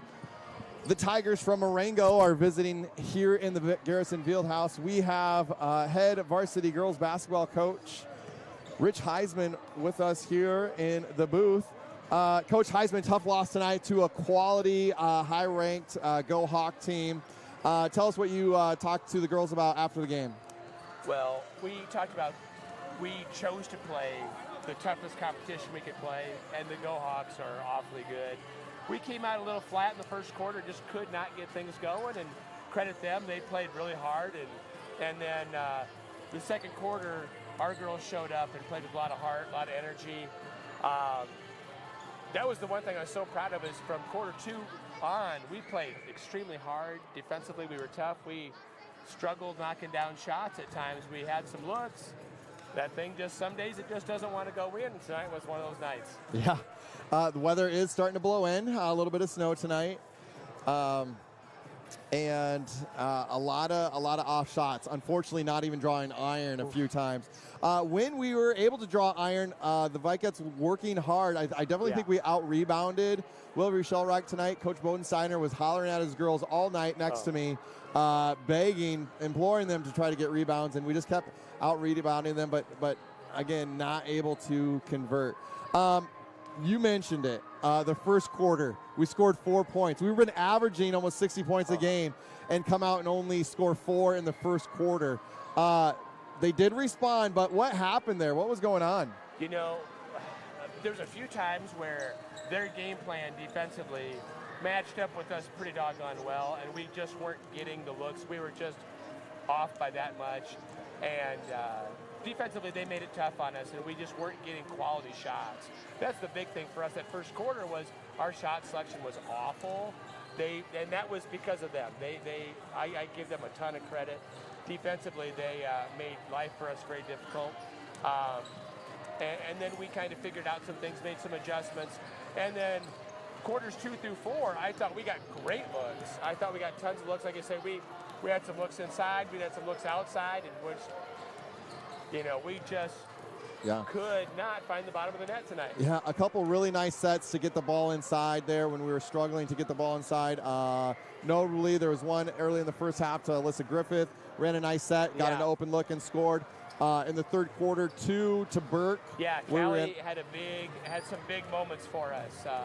That was something we've been working on with her, and she executed that perfectly, along with, I can't remember if it was Alyssa or Briley inside that were giving her a screen to get her open, and she was, and the girls delivered her the ball, and she made it count. Yeah. The ball pressure was great all night. A lot of hands on balls, a lot of forced errors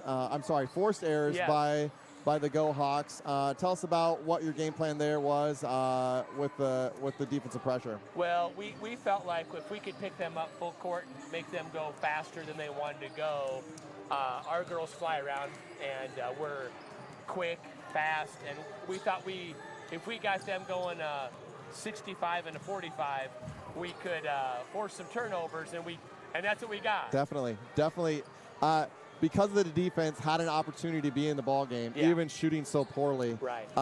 Again, only losing by 9 to one of the top-ranked teams and having, honestly, a very poor offensive shooting night. It just tells you how well the defense have played. Strategy-wise, a lot of defensive substitutions in and out all night, knowing that Egina, the big frame, scores well. Doing a little offense to defense substitution with Burke and Bruce was a smart play. Really draw it out. Bodensteiner ended up being the leading scorer for Waverly-Shellrock tonight, and most of it, I think 90% of it was from the free throw line. Oh yeah, I tell you what, that was the best free throw shooting team I've ever seen. I didn't think they could miss.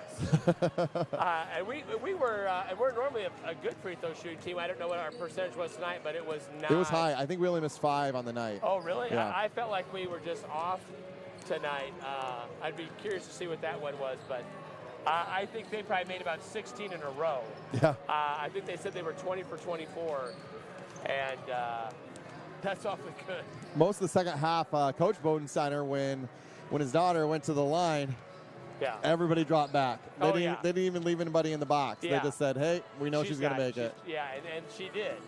It was, yeah, they're a very, very good team. The one thing I noticed with when we watch their film is they execute offensively extremely well. They, you know, and they're not going to give you anything easy. They did give us some opportunities for some things, and we capitalized when we could, and unfortunately we just didn't quite capitalize enough.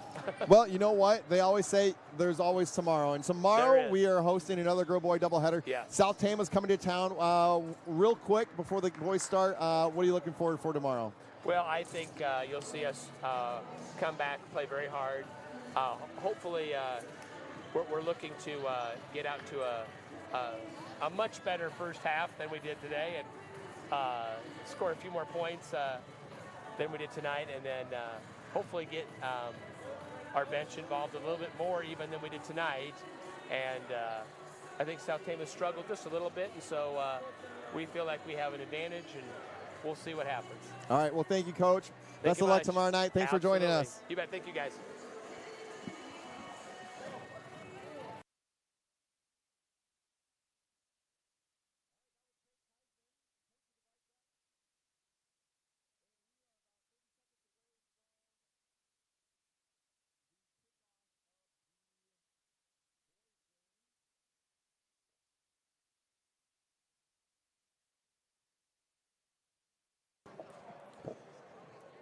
Thanks again to Coach Heisman. We're getting ready to kick things off for the boys' game.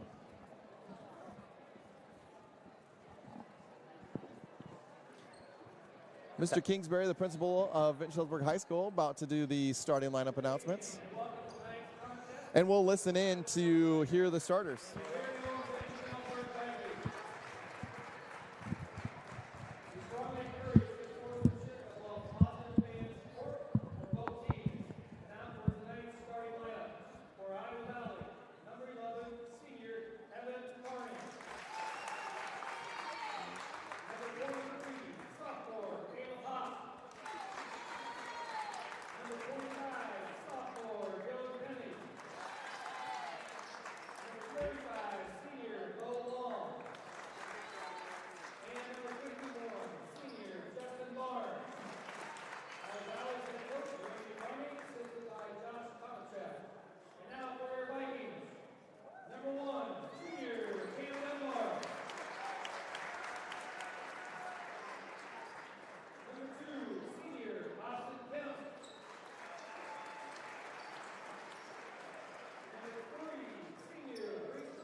So the Vikings start 1, 2, 3, 4, 5 for their starting lineup with Dunbar, Kemp, Truax, Caroline, and Rickles. The Tigers start Kearney, Hawk, Penny, Long, and Barnes. The Tigers are going to have a major height advantage with Hawk being a 6'7" sophomore, and then they having Barnes being 6'3" and Bo Long being 6'1". I think we'll have the advantage in the guard play.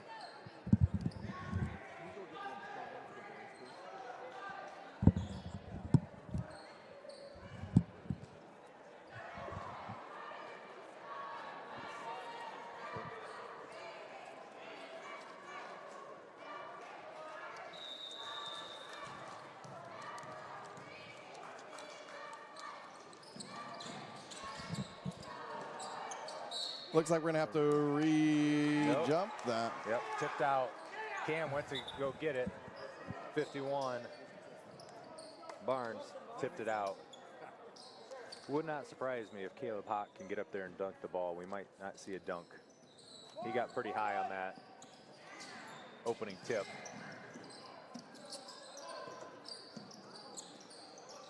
Vikings working the ball around the perimeter.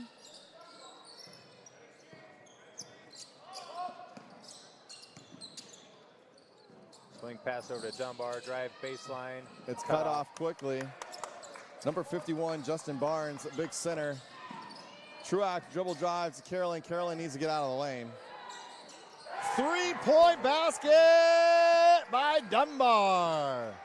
Good ball movement there. Took a lot of that time off the clock there. Austin Kemp showing his athleticism, gets his hand on the basketball. It's going to be out of bounds to Iowa Valley. He was baiting Penny to throw that pass, and his quickness just cut around, just couldn't quite corral it.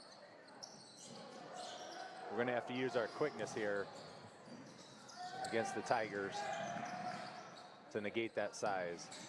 Number 11, Evan Kearney with the answer. 3-3 game early in the first quarter.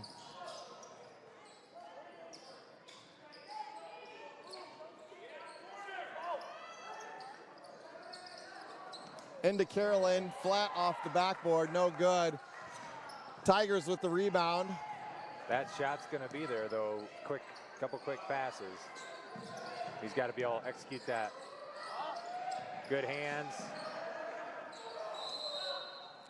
Jump ball will go to the Tigers. That was good help on the backside by Cam Dunbar, tipping that away from Hawk.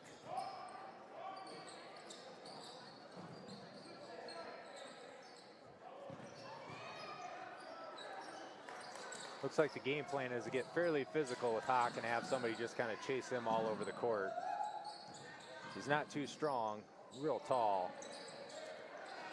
Oh, no block out, just jump for the rebound. Luckily, the Vikings are able to tie it up. Bennett Rickles with the tie up there. Vinton-Shellsburg brings the ball up. Austin Kemp, the senior guard, sets the offense from the top of the key. He dribble drives to the right side. Over to Dunbar, back around to Bennett. Kemp dribble drives, kicks it out to Dunbar. Dunbar, a little jump step. Jumper no good. Rickles with the rebound, kicks it to Carolyn. Carolyn thinks about a three, kicks it out to Truax. Truax swings it to Kemp. Kemp is up and no good. That one, the height right there, 6'7". Hudson, Caroline fighting for that, but it's tough to teach 6'7". Iowa Valley handles the pressure really well. Looking for the lob to Hack. He doesn't turn around in time, and it's going to be a turnover on the Tigers. Yeah, a little poor spacing on that break. A little too close for that lob. By the time he turned around, it was over his head.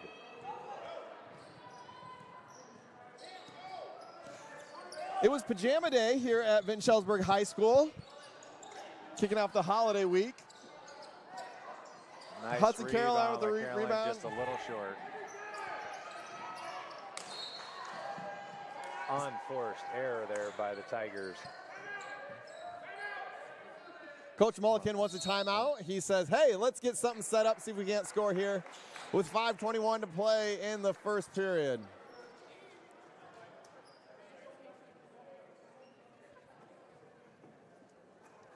Vikings are shooting a lot of threes. They have on the season, but a 1 for 4 here to start the game on threes.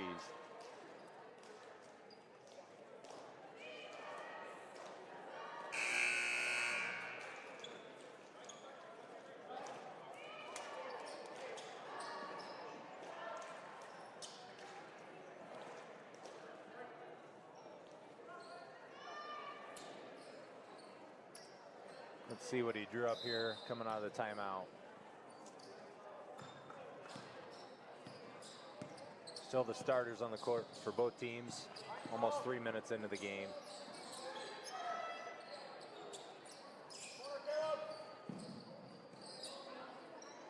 Truax up high, the dribble drive, kick to Dunbar, tipped, blocked by Hawk. That's a long arm coming out there. Kind of slithers by the double team there. Good defense by Truax there and good help.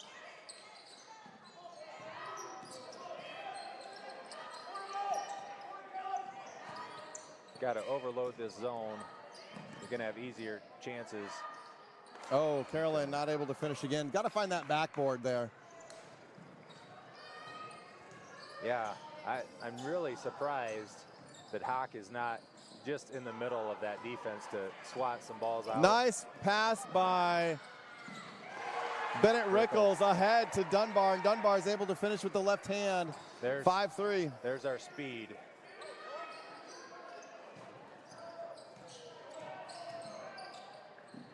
Nice pass down to number 51, Barnes. He's not able to finish. Looking ahead to Rickles. Rickles will pull it out. He'll take the three. It's long. Rebound to Hack. And the Tigers push.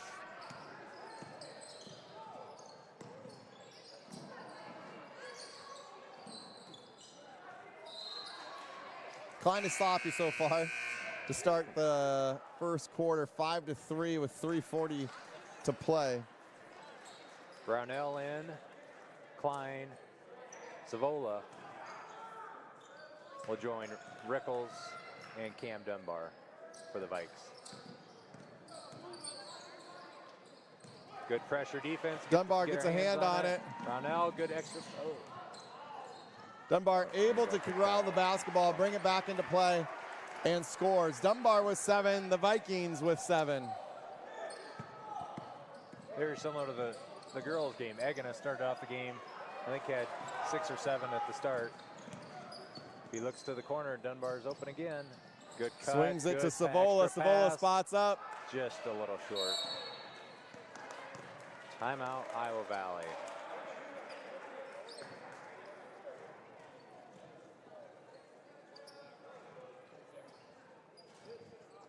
We're making the good extra pass there and get some wide open shots.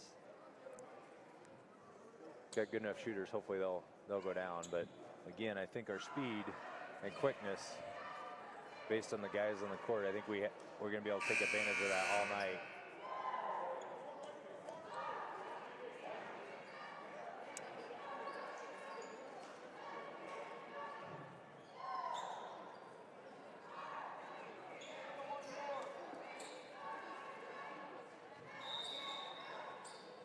Little 1-3-1 trap here put on by the Vikings.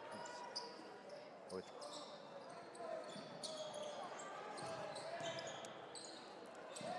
Dunbar's just long enough there. Oh, nice pass over, and the two-handed throwdown by Hack. I thought we might be able to see one of those tonight, just based on his ability there on the tip. We'll see if Brody can turn and score there. Klein from inside the paint, Just no a little good. short. Had a good look. 7-5 favor of the Vikings.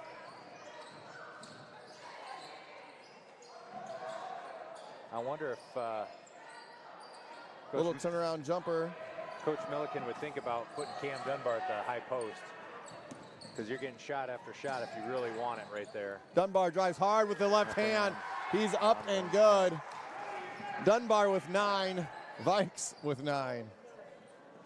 He's coming out pretty aggressive right now, and that's good to see, because Dunbar gets a hand on it, gets it out of bounds. Into the game for the Tigers, number 41, Hunter Gorsh, the senior.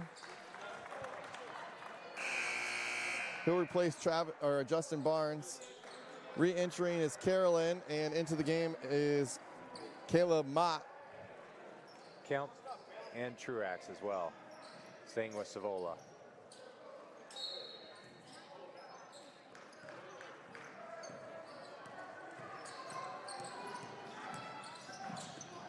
Oh, Savola gets a hand on it. He's got the breakaway. He's going to attack. He goes up with the right hand. Oh, is fouled, not able to finish.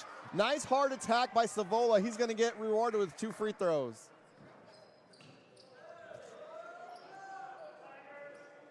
Again, it's that ball pressure, applying that pressure as they come across there. I think we'll be able to do that all night.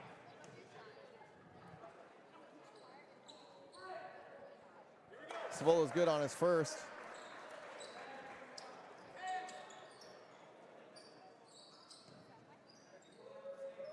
Well, Dunbar wasn't on the court, so we had to have somebody else score if we were going to score there. A little short. Vikings stick with the pressure, looking to make it difficult to bring up the court. Do a nice job of not fouling there. Dribble drive is cut off. Caleb did a nice job cutting that off. Nice rebound by number 41, Hunter Gore. She's able to put the ball back in. 7 points for the Tigers, 10-7, minute 15 to go. We're gonna have a blocking call. Yep. It's gonna be the Vikings inbound on the baseline. Penning just put his hand on him as Kemp started to drive, so it's gonna be called a foul every time. Chuck that, it's gonna be thrown in from the sideline.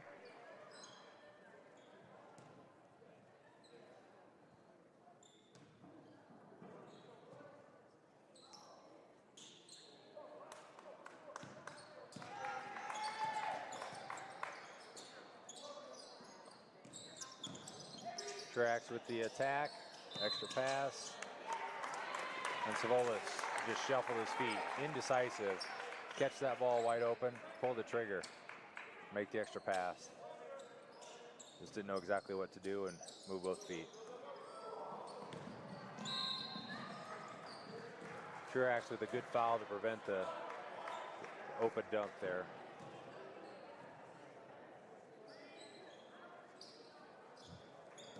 I'll be curious to see what this offensive set is. My guess is 20 that hot screens up and 41 screens back across coming to the backside. Yeah, why not allow it up to him? He can put it down. Oh, they tricked. Real inbound plays. Number 25, Dylan Penning, the sophomore guard, slips into the paint and scores for the Tigers. It's 9-10.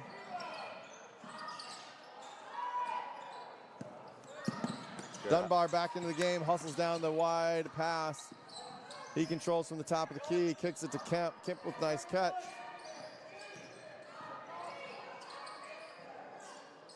Truax hoists from three, no good. Good battle.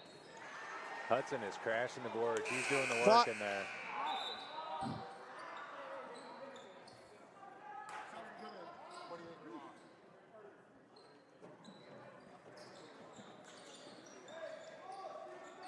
Josh Meyer on the clock tonight. Just missed his trigger finger there. You know what? Like the guy that has to do it all night, you can't call him out the one time that he missed. Carolyn with the drive, kicks it out. Brunel up for three, off the front of the iron, no good. Selling for a three. The Vikings have to understand that they are more athletic and can get to the rim here. Yeah.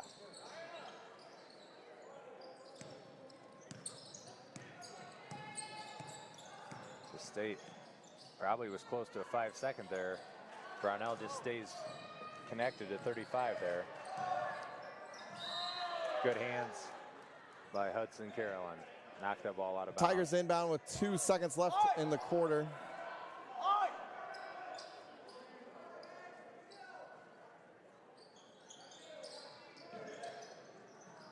Shots up, no good.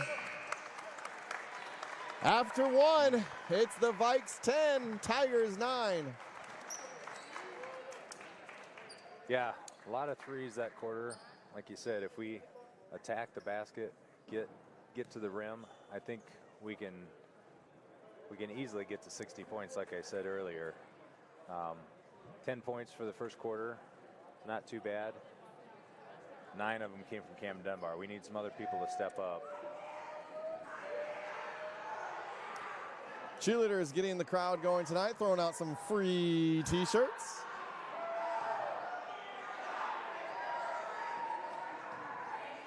Who doesn't love a free t-shirt?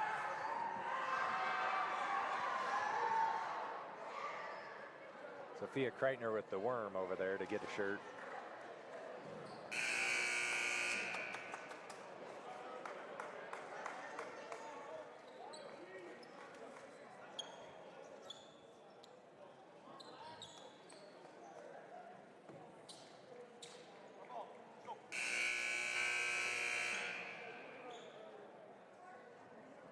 Tigers will have the ball to start the second quarter. Looks like the Vikings will have their starting lineup back out there. with Dunbar, Rickles, Truax, Caroline, and Kemp. Nice dribble drive by number 11, Evan Kearney. Basket's no good. Vikings able to clear the basketball. Kemp on the drive. Dunbar looking from the right side, left to right. And no man-to-man defense. And we turn the ball over. Sloppy pass at the legs of Kemp, and it'll go to the Tigers. Hack brings the ball up the court himself, the 6'7" sophomore. Try to get screen and roll action, get the smaller guy. Lobs it up. Good defense by Bennett Rickles. Giving up a lot of height, but is able to have good position. Kemp from the corner, no good. Carolyn able to get the rebound. Dunbar dribble drives. He's going to wrap it to Kemp. Kemp doesn't like what he sees with 6'7" Hack in there. Dunbar with a shot fake, steps in for the jumper, and is good. Way to be patient on that. Early in the game, Hawk came out, was able to block a shot, little pump fake. He's wanting to go get as many swats as he can. Doesn't have to leave his feet all the time, but I think he likes to. So he's only a sophomore. He'll keep learning. Yep. To use his size and use his body to his advantage. We just got to keep utilizing that shot fake time to time, and we'll get opportunities just like that. Truax with a tip, making it difficult. Tigers running their offense outside the three-point line.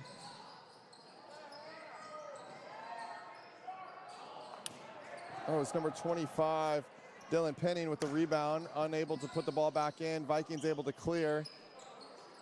Throwing it around. Truax has it in the corner.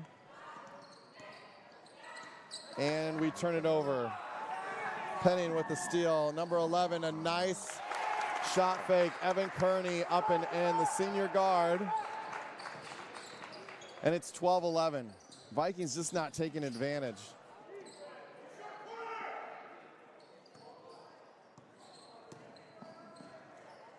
Yeah, we had two Vikings hustling back there to try and prevent the basket.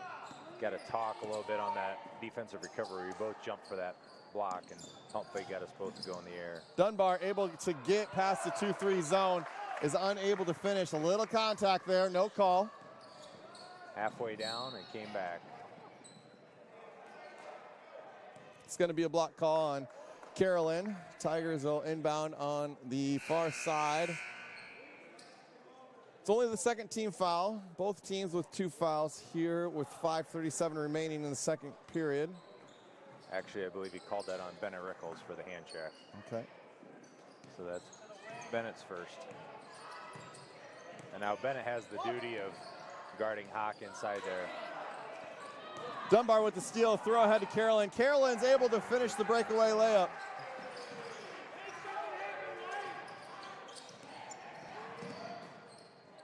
Got her hands on the ball again. Kemp throws ahead to Carolyn. Carolyn needs to pass it over. Dunbar, shot fake up, and it's still blocked by Hack. Got to go quick. He had him leaving his feet. You got to As soon as he leaves his feet, you jump it right in between the 2 and the 3, and you make him have a foul. Yep. If he is not going to be disciplined, we got to make him earn it. Long shot by number Good box 35. out by Austin Kemp. Bo Long, the senior, no good. Kemp dribble drives, going to have it stolen away.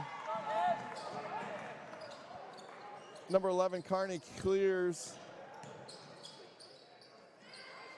A high arcing three-point shot, does not draw iron.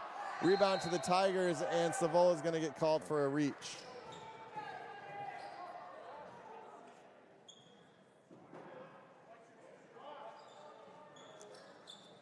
Got an array of colorful shoes on the court tonight. Got some purples and pinks and yellows out there. Everybody's got to step up their shoe game once in a while. Yep. The high inbound lob to Hack. He's going to look to work the middle, turn and shoot. He does not score. Bennett Rickles with the high rebound. A lot of contact, and he's going to get called for a travel. I'm not sure he had possession of the ball until he landed on the ground, which then his rear end would have been his pivot foot. Because that ball was bouncing around there. Not sure I agree with that call. 14-11. Carolyn's called for the push.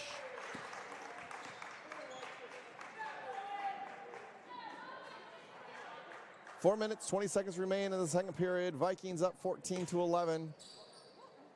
Tigers inbound. Dunbar gets a little too physical there. Does not get called for the foul. Dunbar looks to push. He's going to finish with that left hand. Little wraparound. Nice work with the right. Second time he's wrapped around. That time he went to the other side. Not his strong hand. Vikings still looking to press here. Dunbar cuts off the dribble. Deep three-pointer. No good. Dunbar able to go. Numbers. We get out. He's athletic. He just needs to go to the hoop. One more. There you go. Savola spots up a three-pointer. Oh, rims around. I would have liked Dunbar to go just attack again. I really think he probably would have drawn the foul there on the dribble drive. Or try and attack to the right because he has Savola on the left. Get a little bit better spacing on that attack. Carolyn cuts off the dribble drive. Three-pointer attempt, no good. Kemp able to clear, and he's out and running. He needs to look to attack. Kicks it to Dunbar. Dunbar gets tripped up by number 25, Dylan Penning, the sophomore guard.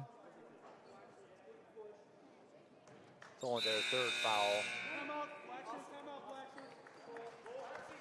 Quickly, Coach Carney calls the timeout. Going to give the Tigers a break. You could tell his guys were getting a little tired. Smart timeout by Iowa Valley. Vikings will have possession when we come out of the break. Yeah, our bench is a little deeper as you'd expect when it's a 3A versus a 1A team. So I think the tempo is to our liking if we can get out and get some more easy buckets. Hit a few of those threes. We've had some wide open threes all night. Other than Cam's first one, we haven't been able to connect on another one. So hopefully we hit another maybe 2 or 3 here before the end of the half. Get to 25 or 30 points.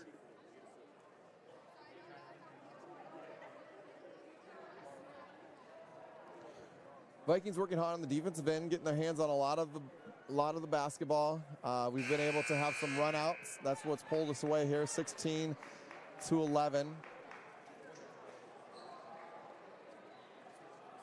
And they're letting them play. I mean, it's to our advantage because we're definitely aggressive on the defensive end. But with 3 minutes, 16 seconds to go, I think we can kind of get a little spurt here, maybe a 10-0 run or something. Tigers in a 3-2-3 zone. Able to inbound it to Truax. Truax is up and able to finish with the left hand. A nice seal by Brownell there to get Truax open for the bucket. Nice inbound play by Coach Mulligan. It's actually Levi Ferguson with a good seal. He's in the game for the first time tonight. Good box out by Caleb Mott and rebound.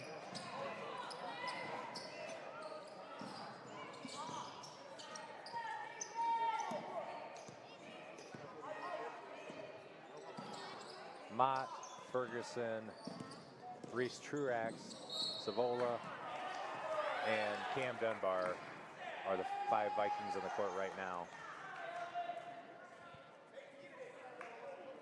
Blocking call on number 15, Owen Ari.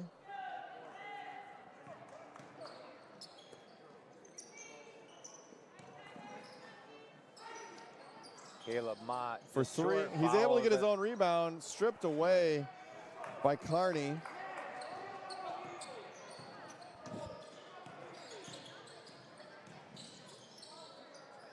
Nice entry pass, unable to finish his hat.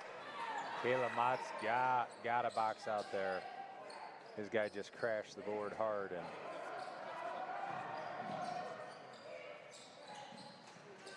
Three-point attempt, no good. The air ball goes to the Tigers. Good. Hack able to drive. Spins middle, finishes. Good move by the big man. 18-13. He is tired. His mouth is wide open, trying to catch some air here right now. No rest for him. Dunbar hoists the three, no good. Ferguson tried to keep it alive. Rebound by number 11, Kearney, for the Tigers, and a nice spin and basket. Evan Kearney with a bucket. He's got 7. Mott thought about a 3 from the corner, decides differently. Truax drives to the lane, up, does not touch the rim. Tried to avoid Hawk getting it swatted. Tigers only down 3.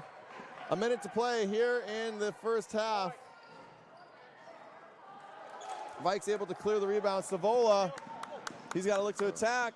Kicks it to Dunbar. Dunbar for 3, no good. I would have liked to see Ryan go for a layup there. Yeah, or Ferguson was cutting hard down the middle. He had 35 on him. I think Levi could have finished that if he dished it to him, as he's reward the big guy for running the court with you.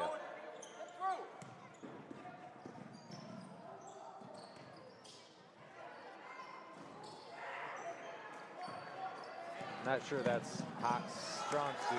Truax has the ball ripped as he dribbles up the court. 15 seconds in the half.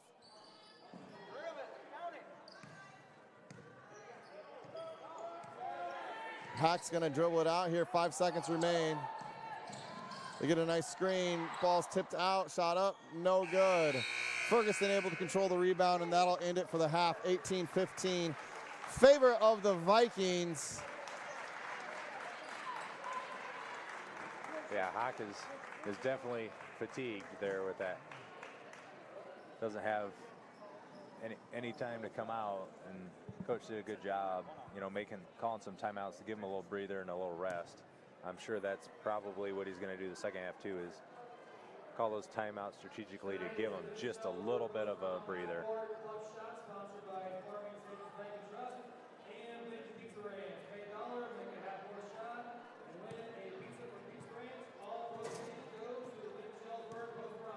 It's everyone's favorite time of the night. It is the post-prom half-court shot sponsored by Pizza Ranch. Make a half-court shot, get a pizza.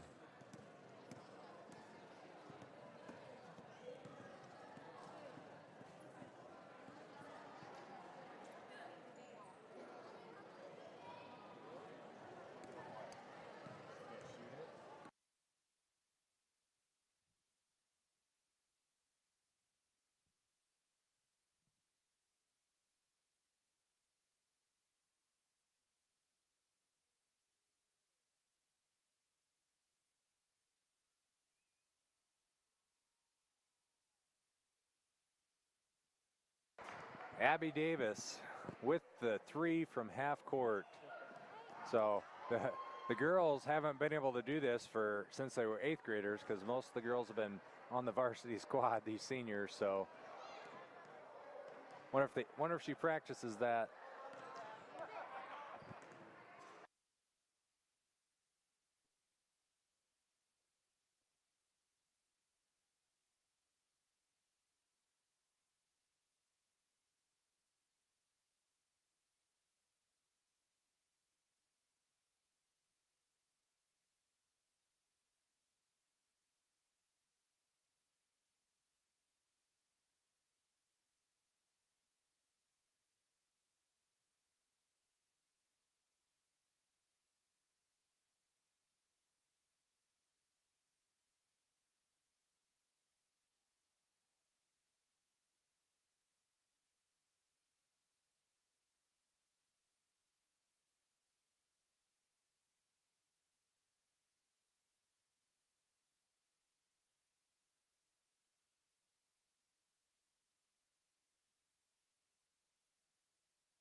made the half-court shot tonight.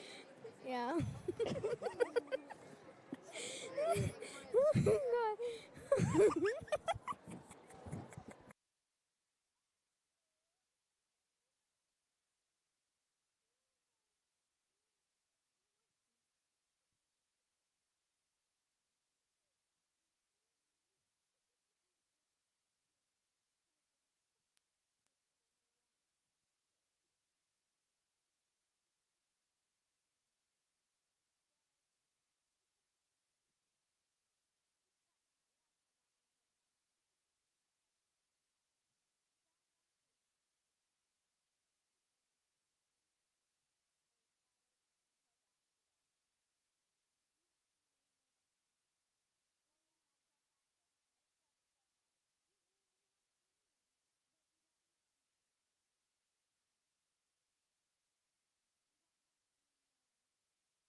Real quick, about 2 minutes before we get kicked off here in the second half. Again, Iowa Valley Marengo, the Tigers, here at the Garrison Fieldhouse. The Vikes up 18-15. We have assistant coach Aaron Zuspan with us. Coach Z, what was the message at the halftime for the Vikes? I think it was just keep up the intensity on defense, make sure we're making them feel really uncomfortable when they're trying to bring the ball across half court, and push the tempo on offense. We really want to try to get out and run, get some transition buckets before they can get that zone set up. So that's what we're going to try to accomplish here in the second half. Excellent. Thank you so much, Coach Z. Best of luck in the second half.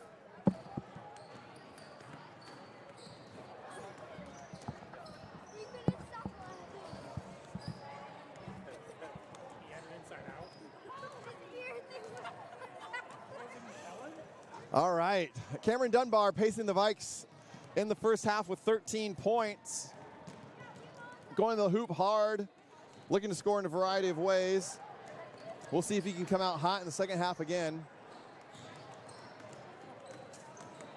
Evan Kearney facing the Tigers, but their offense really goes through number 23, Caleb Hawk, but he was definitely fatigued as they got later in the half, because he doesn't come off the court, and you could tell his shots were just a little bit short there.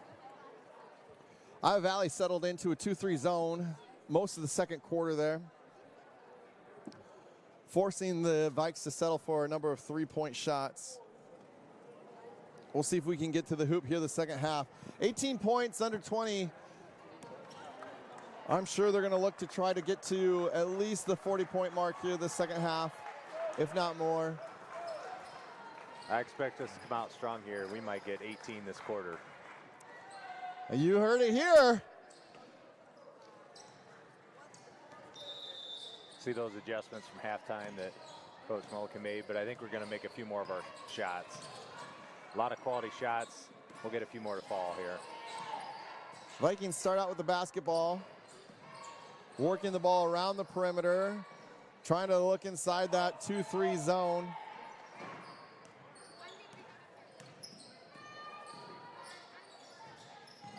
Truax with the drive. And the travel. Not what Coach Mulliken wanted on the first possession, a turnover.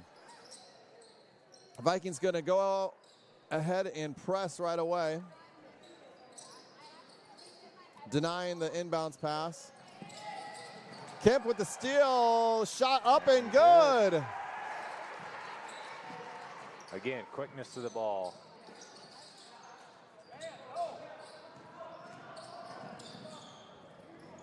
Again, the pressure forces the Tiger turnover.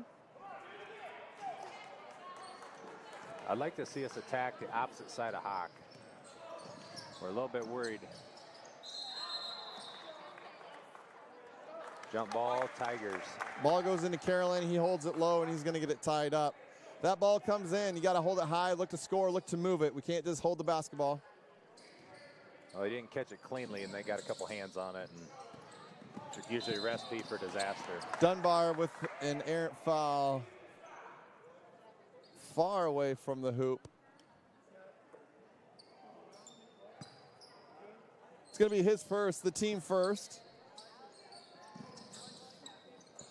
Right away, the ball goes inside a Hack. He dishes it over across the lane to number 51. Justin Barnes, he's no good. Vikings clear. Good. Dunbar dribble drives, the left-hand floater, good. Barnes was looking to take a charge there. Cam's body control allowed that basket to be made. Nice pressure by Kemp. Kemp's coming hard, playing good defense to start the second half. Dunbar sparks up for three. Good! Cameron Dunbar with a quick 5 points. 7 points in a minute and a half. We might do better than my 18 prediction. Timeout, Iowa Valley. No, oh, we had one official calls for the one official called the carry, the other official calls the timeout. They award Iowa Valley the timeout. But the story of the second half so far is the pressure from the Vikings pushing the ball. They're able to push the lead 25-15. And we hit another three. So Cam hit the second three we've had, and he's got 18 points. Iowa Valley has 15 at this point. Dunbar, good body control, getting himself, avoiding contact, finding the open space, and being able to finish so far the second half. Yeah, that's just what the doctor ordered. Come out of the half, start strong, keep that pressure coming, and get out and run. That's the recipe for this team to be successful.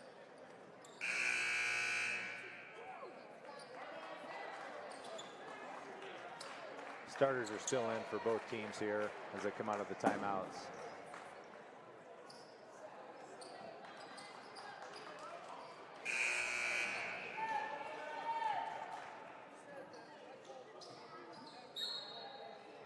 And they give the Vikings. They did award thought the turnover and then the timeout. I thought this official got the timeout before there was a turnover.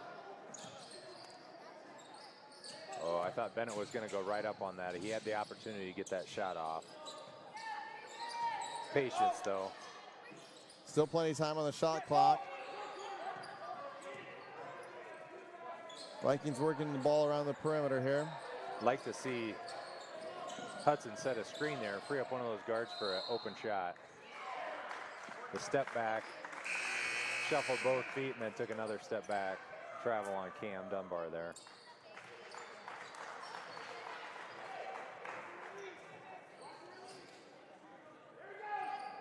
Iowa Valley looks to inbounds.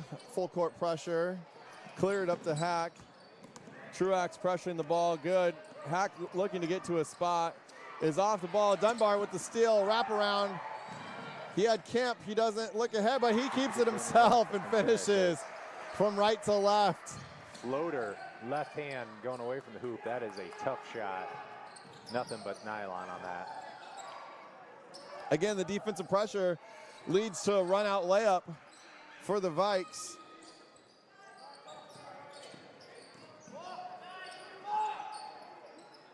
Hack gets it in. He's looking for a dunk. Wraps around, basket's good. Nice entry pass there by Iowa Valley. Not much Reese can do on that. He's fronting him. giving up 6 inches probably. They just lobbed it over the top. The long arms of Hawk.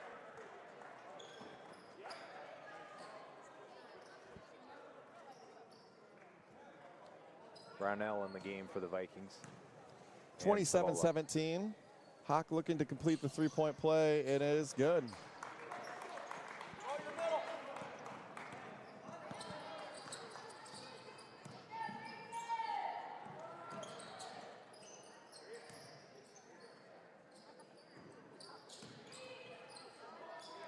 Oh, had a screen on the backside for a good wide open shot.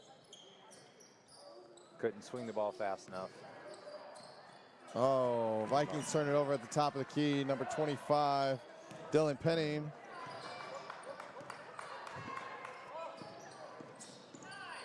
We've got Kemp guarding Hawk now. A little floater off the backboard. Vikings ball.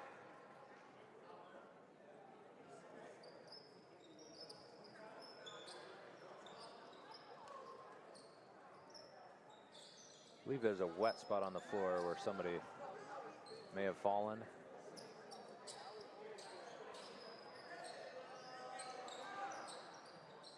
It was an interesting change of defense there and put a much shorter but quicker guard on Hawk there. And it kind of frustrated him a little bit.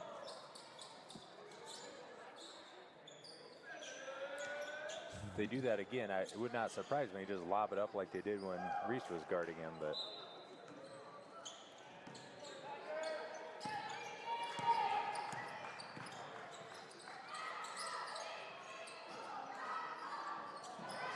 Cornell hoist, no good. Oh, turnover.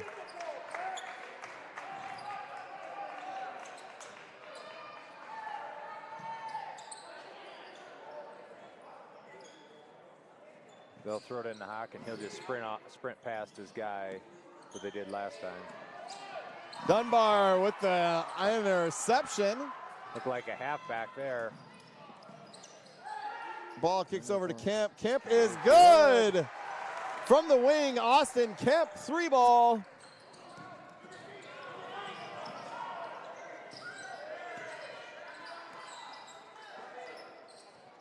Austin Kemp then doing it on the defensive end. Great positioning on Hack. The ball gets lobbed up and he uses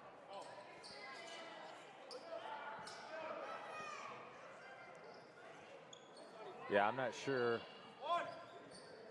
what he saw there, but Hawk was coming across the lane. He threw it back to the opposite post.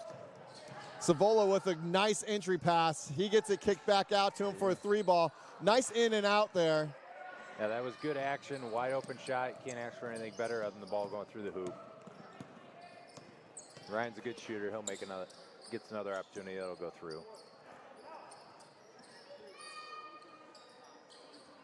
Austin Kemp, our guard, being called on and doing a heck of a job of playing defense on the 6-7 Hack. And Hawk is just... Savola with the wraparound, no good. It's gonna, Carolyn goes over the back. Hawk has had the misfortune of that ball going halfway down 2 or 3 times and coming back out for him. That was a good shot, and it would look like it was in and somehow came out. But it was good, hard-nosed defense by Mr. Kemp. And Truax and Rickles into the game for the Vikes. Owen Ari into the game for the Tigers.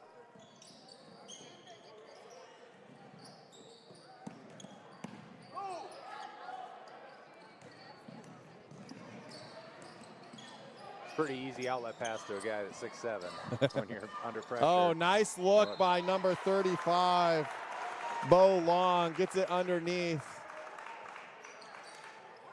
to number 11, Evan Carney. He's able to score and get fouled. Great look and great presence by Bo to get the ball inside there. Hudson was just a little late on that rotation. Into the game quickly for the Vikes. Number 55, Brody Klein, the junior.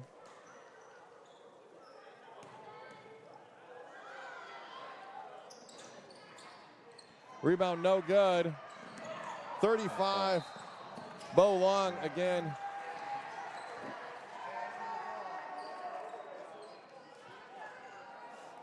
He's asking the official if he didn't dribble, but it was the pivot out of the pressure, then the dribble is where the travel occurred. Go along with a nice little series there. Entry pass again. Savola really slick trying to get it to the free throw line there. And that's first foul on the Tigers this half.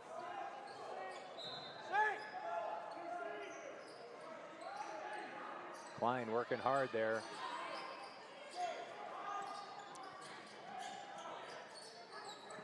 Oh, nice look by Brody Klein into Reese Truax. What a great touch there. Good. Brody Klein able to play like a little quarterback from the free throw line and finds the open Truax on the short corner, and he's able to finish. Good patience. Truax. Ooh. Brody's looking for another charge. Yeah, Just a little late on the rotation. Yeah.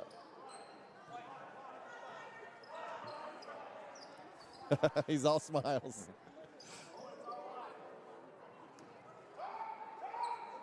The Tigers run a little stack set, look to get it into Hawk, and he hits the jumper. Nice shot. Yep, it's just kind of a, he can choose which way he wants to go off that, and Reese was shading him towards the middle, so he just cut right now a little long. Again, in a 2-3 zone, you can pretty much shoot that three at any point in the shot clock that you want. Yeah, settling for that shot without really on the first pass is not, I'm sure, what Coach Mulliken really wants on there. Penning and Barnes into the game for the Tigers. Number 1, Cameron Dunbar re-enters for the Vikings. Oh, nice passing by the Tigers, able to get it in, no good. Into the lane, Dunbar looks to push, gets it over to Savola. Savola attacks, handles the pressure and brings it A under. lot of contact there as he came through there, but Savola again, a nice little swing pass inside. Brody Klein smooth from the free throw line. Tell you what, the student section likes that. They like to see Brody Klein take care of business there. Set up nicely by Savola's entry pass. Dunbar switched off the Hawk. Bo Long again, a nice entry into Kearney. That combination scores again. Kearney up to double digits, 11 with that basket now. Savola to the hoop, wraps around to Truax. Back to Savola. Savola hoists, and just off the iron. Brody Klein's there for the rebound. Oh, hits a diving Savola. Great drop pass. Hawk with the reach on the drive. Brody Klein keeps his eyes up and is always looking for that penetrator or looking for that offensive weapon. Savola to the line for 2.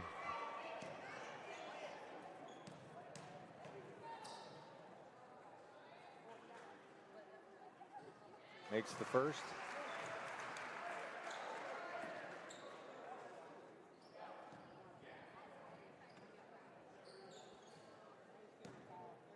If he puts this in, we'll have our 18-point quarter.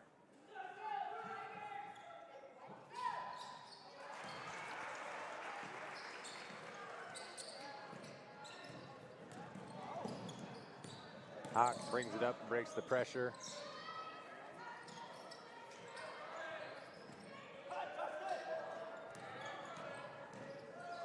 Good defense by the Vikes. Get a hand on the ball. Almost forces the turnover.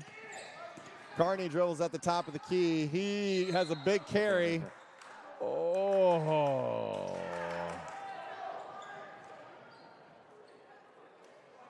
Team foul number 6. Bailed out with a call. That's going to be on Brody Klein, his second personal. Looking to lob. He rejects the ball screen, goes to his right, no luck there, cut off by the Vikes. Kearney with the dribble drive, gets right underneath the free throw line. Brody Klein able to secure the rebound and clears to Rickles. Oh, Dunbar one on the backside, one extra pass there had. Shot clock's turned off. Coach Mulliken says 1 shot.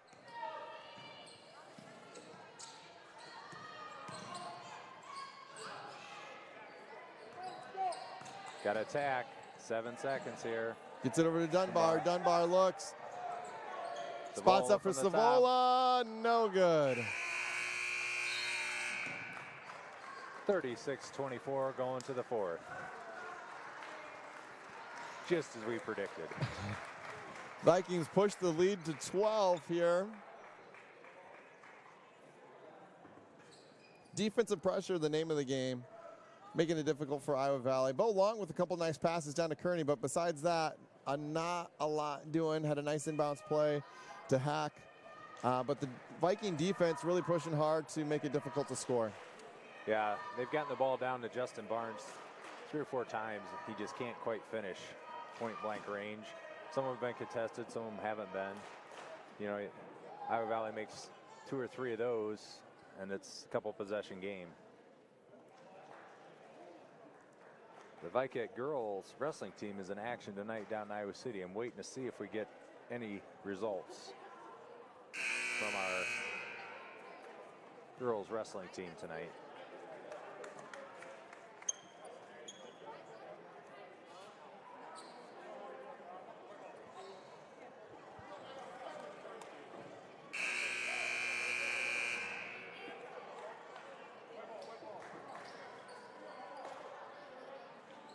All right. Vikings will control the basketball to start the fourth quarter. Up 36-24. Cam Dunbar continues to pace the Vikings with 20 points. A few more guys contributed that quarter. Oh. Kearney with the run out and is able to finish with the left hand. Nice defensive play, turn to offense. Yep. Brody's gotten away with holding the ball there a couple times. You know there's going to be 3 guys around you collapsing. You Dunbar just runs by the defense, up and over Kearney. A great left hand finish. He's got 22. That high archer. Oh, Bennett, step in front of there, take that. The 6'7" guy bringing the ball up the court. We step in front, we're going to get another turnover there.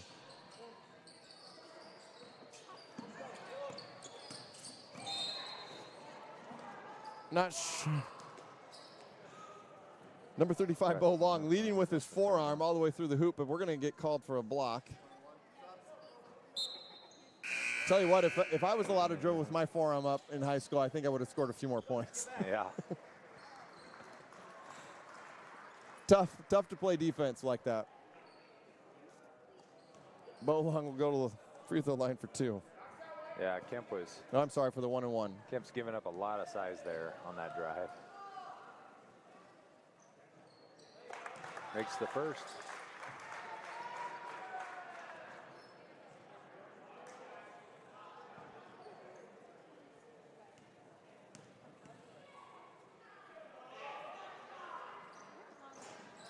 And gets the friendly roll on the second. 10-point ball game, 7:14 to go.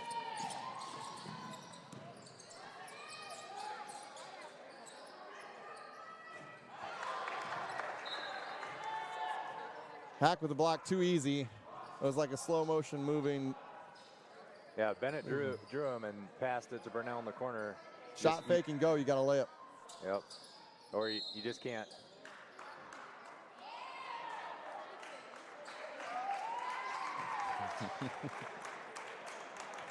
Carolyn's going to get called with his 4th foul. Trying to post up on the inbounds play.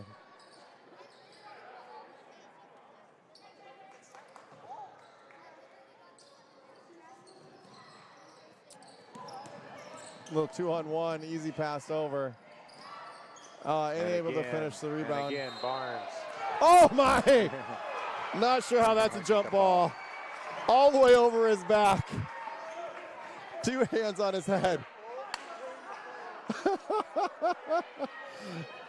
Coach Mulliken's asking. Not sure how that was a jump ball. No, he went through Bennett's body to get possession of that ball. Because Bennett got the rebound first. He came over the top. Rickles with the steal. He looks to press. He's going to go coast to coast. Kicks it out to Ronell over There's a little bit of a fake. Kemp for Kemp. three. Good. That's good. That's where he hit from earlier. Kemp's Austin second Kemp. three of the night.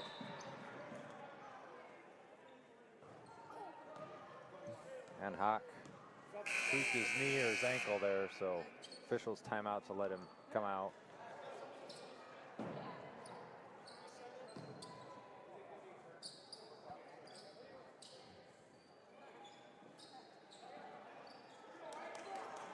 .6:29 to go. Vikings up 13, 41-38.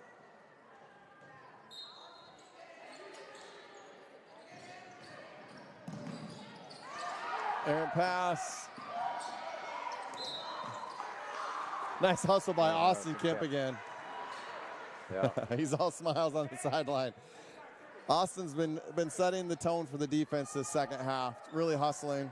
Yeah, without Hawk, it just too much of this goes on Kearney's back for their offensive attack. Dunbar from the corner. Good. Dunbar having a night. 25 points for Dunbar.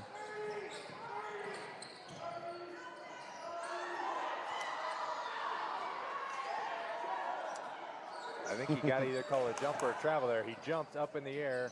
The ball Able to clear. Dunbar again. Passes over to Rickles. with the assist. Having a night. We still got a chance to get that 60 that I talked about earlier. 5.5 to play. 46-28. We might start to see some subs, though, here pretty soon. Dunbar clears for Reese. Truax.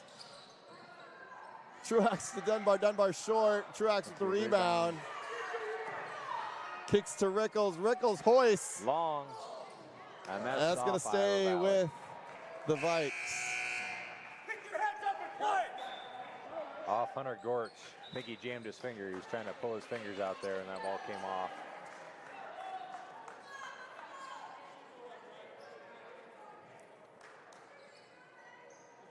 The Vikings have their starters out there right now for Iowa Valley. They've got Airy, Gorch, Kearney, Bo Long. Kemp from three on the corner, no good. No good. Tapped out by the Vikings. Back into the game for the Tigers, number 23, Caleb Hack. Good to see that he is okay. I think he just probably knocked knees. Yeah, he was. I looked over and saw him behind the bench. He was feeling his left knee. Looks like he's got tape on that left knee now, so I think they'll go in him and he'll test it out here. And if it's not good, he'll probably come right back out. Bennett Rickles with a strip steal. He's looking for Dunbar, slides it underneath. Dunbar's fouled on the baseline.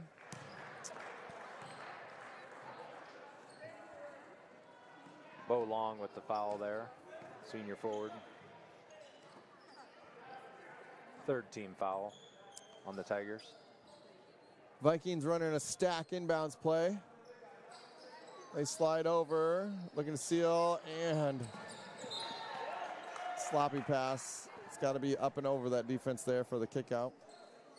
Dunbar will now throw in from the sideline. Yeah, it should have been more wide open, a stack, and they stayed in a 2-3 zone, so three guys were on the other side of the court. Should have been able to find somebody Dunbar with a easy. great catch on the sideline. Carolyn not looking to score from the paint. Middle of that paint, just turn and score that. Oh, got to be stronger than that. Fake pass and drive on that.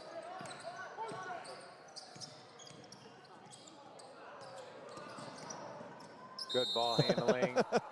Out of control. Just waited in the lane. Goes up backwards for a backwards layup. That was some nifty ball handling until he got to the lane.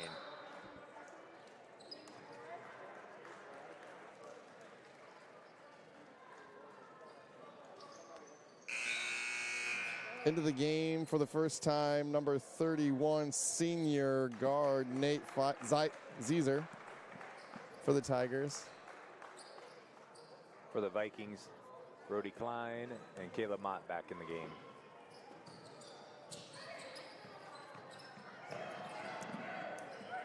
Got to meet Dunbar those with passes. It's tough to throw it from one side of the court to the other and not expect to get a hand on it. Zezer in the game, keeping that ball alive.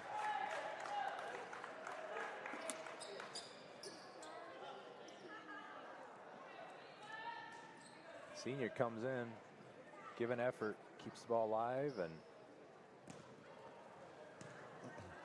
foul on Reese. Shot no good. Hack will shoot a second.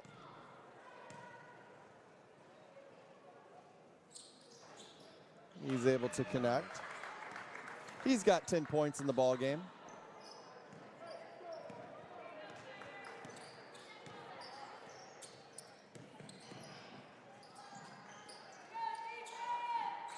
They go more to traditional 2-3 with Hawk playing center field. Should be easier to defend some of those dribble drives now. Extending the defense out. Dunbar is able to take advantage and goes right at the big man and finishes with the left hand. Cameron Dunbar having a night. The junior guard with 27 points. That was good hustle by Owen Airy. Just caught the ball, had to hop, traveled when he came back down.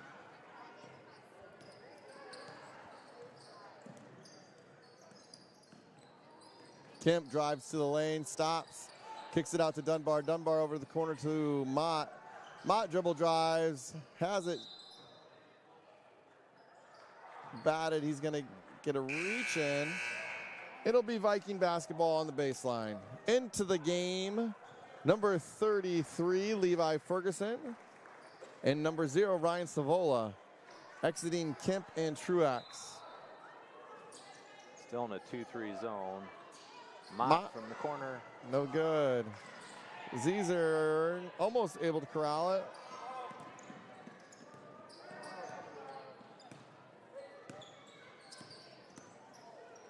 Little inside out dribble. Short for 3.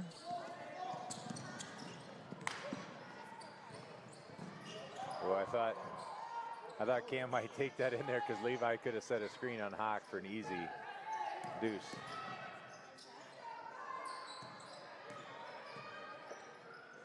Zezer with the ball pressure on Mott. Yep, double dribble. Good call. Yeah, you just needed to shoot that. That might be the first time he blew the whistle this game. Vikings up 48-29, 2:28 remaining.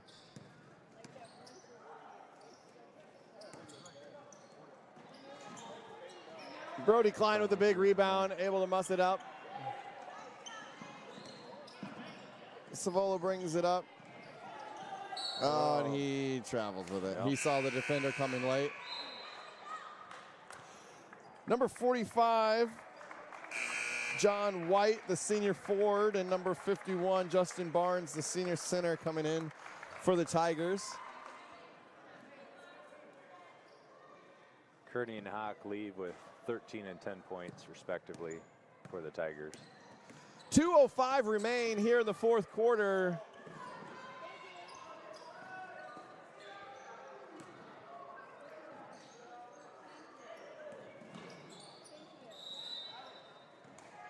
Good defensive pressure there by Brownell.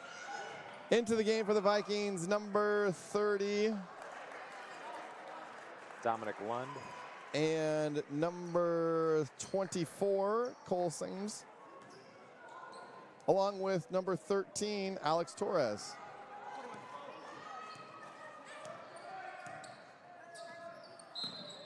Kick ball. In the game for the Tigers, number 41, Hunter Gorsh.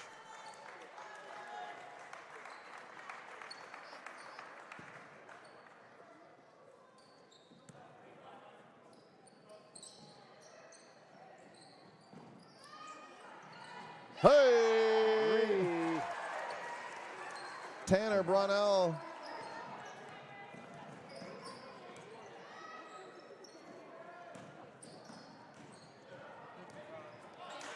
Just banging in. Hard off the glass. A lot of The big bodies scrum. in there. Scrum for the ball. Tigers get it.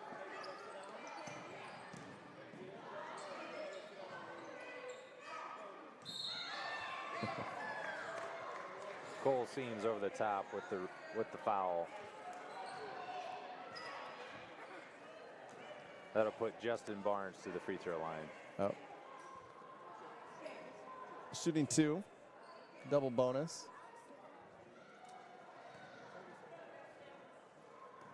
Cole is one of 2 Vikings that are doing wrestling and basketball. Aiden Parmenter and Cole Seams are trying to wrestle and play basketball this season, which is a very hard thing to do.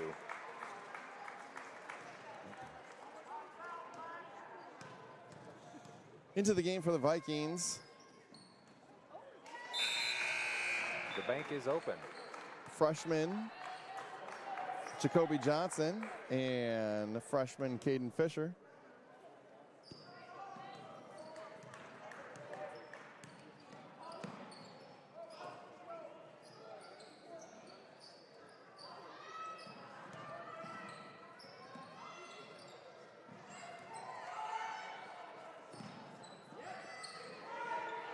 Fisher with the 3, just a little long.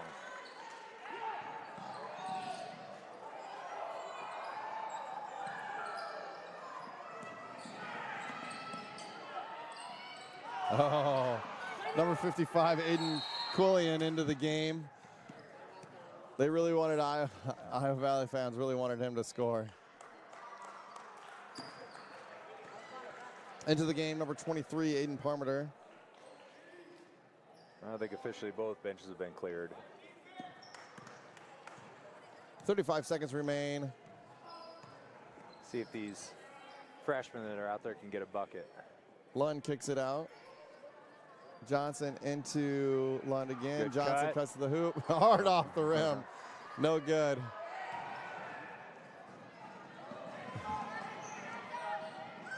The Euro step. Number 41, Hunter Gorsh with the bucket, senior guard. Coach Mulligan says, pull it out. Let's hold this thing. And the Vikings are going to come away with their first win of the season, 51-32. I thought we'd have an advantage in the guard play. I knew Hawk had the height, but we did a good job with our guards really pestering him. And Reese Truax did a phenomenal job just kind of pestering him all night, made him work, and I think fatigue kind of set in a little bit for Hawk. Austin Kipp setting the tone on the defense for the Vikes the second half, getting a lot of hands on the balls, a lot of turnovers, number of run-out baskets made the difference here as the Vikings are able to pull away for the first victory of the season. Looking forward to tomorrow night as we host a girl-boy doubleheader. Southtime Trojans will come to town. And on the call tomorrow night, Tom, you'll be here, and we're going to have the Viking Hall of Famer Jake Fish on the call. Yeah, looking forward to it. It's going to be an exciting night here in the Garrison Fieldhouse. We'll see if we can get the girls back on track and the boys can find their second win in a row. That'll do it here from the Garrison Fieldhouse. Again, the Viking boys earning their first victory of the season over the Iowa Valley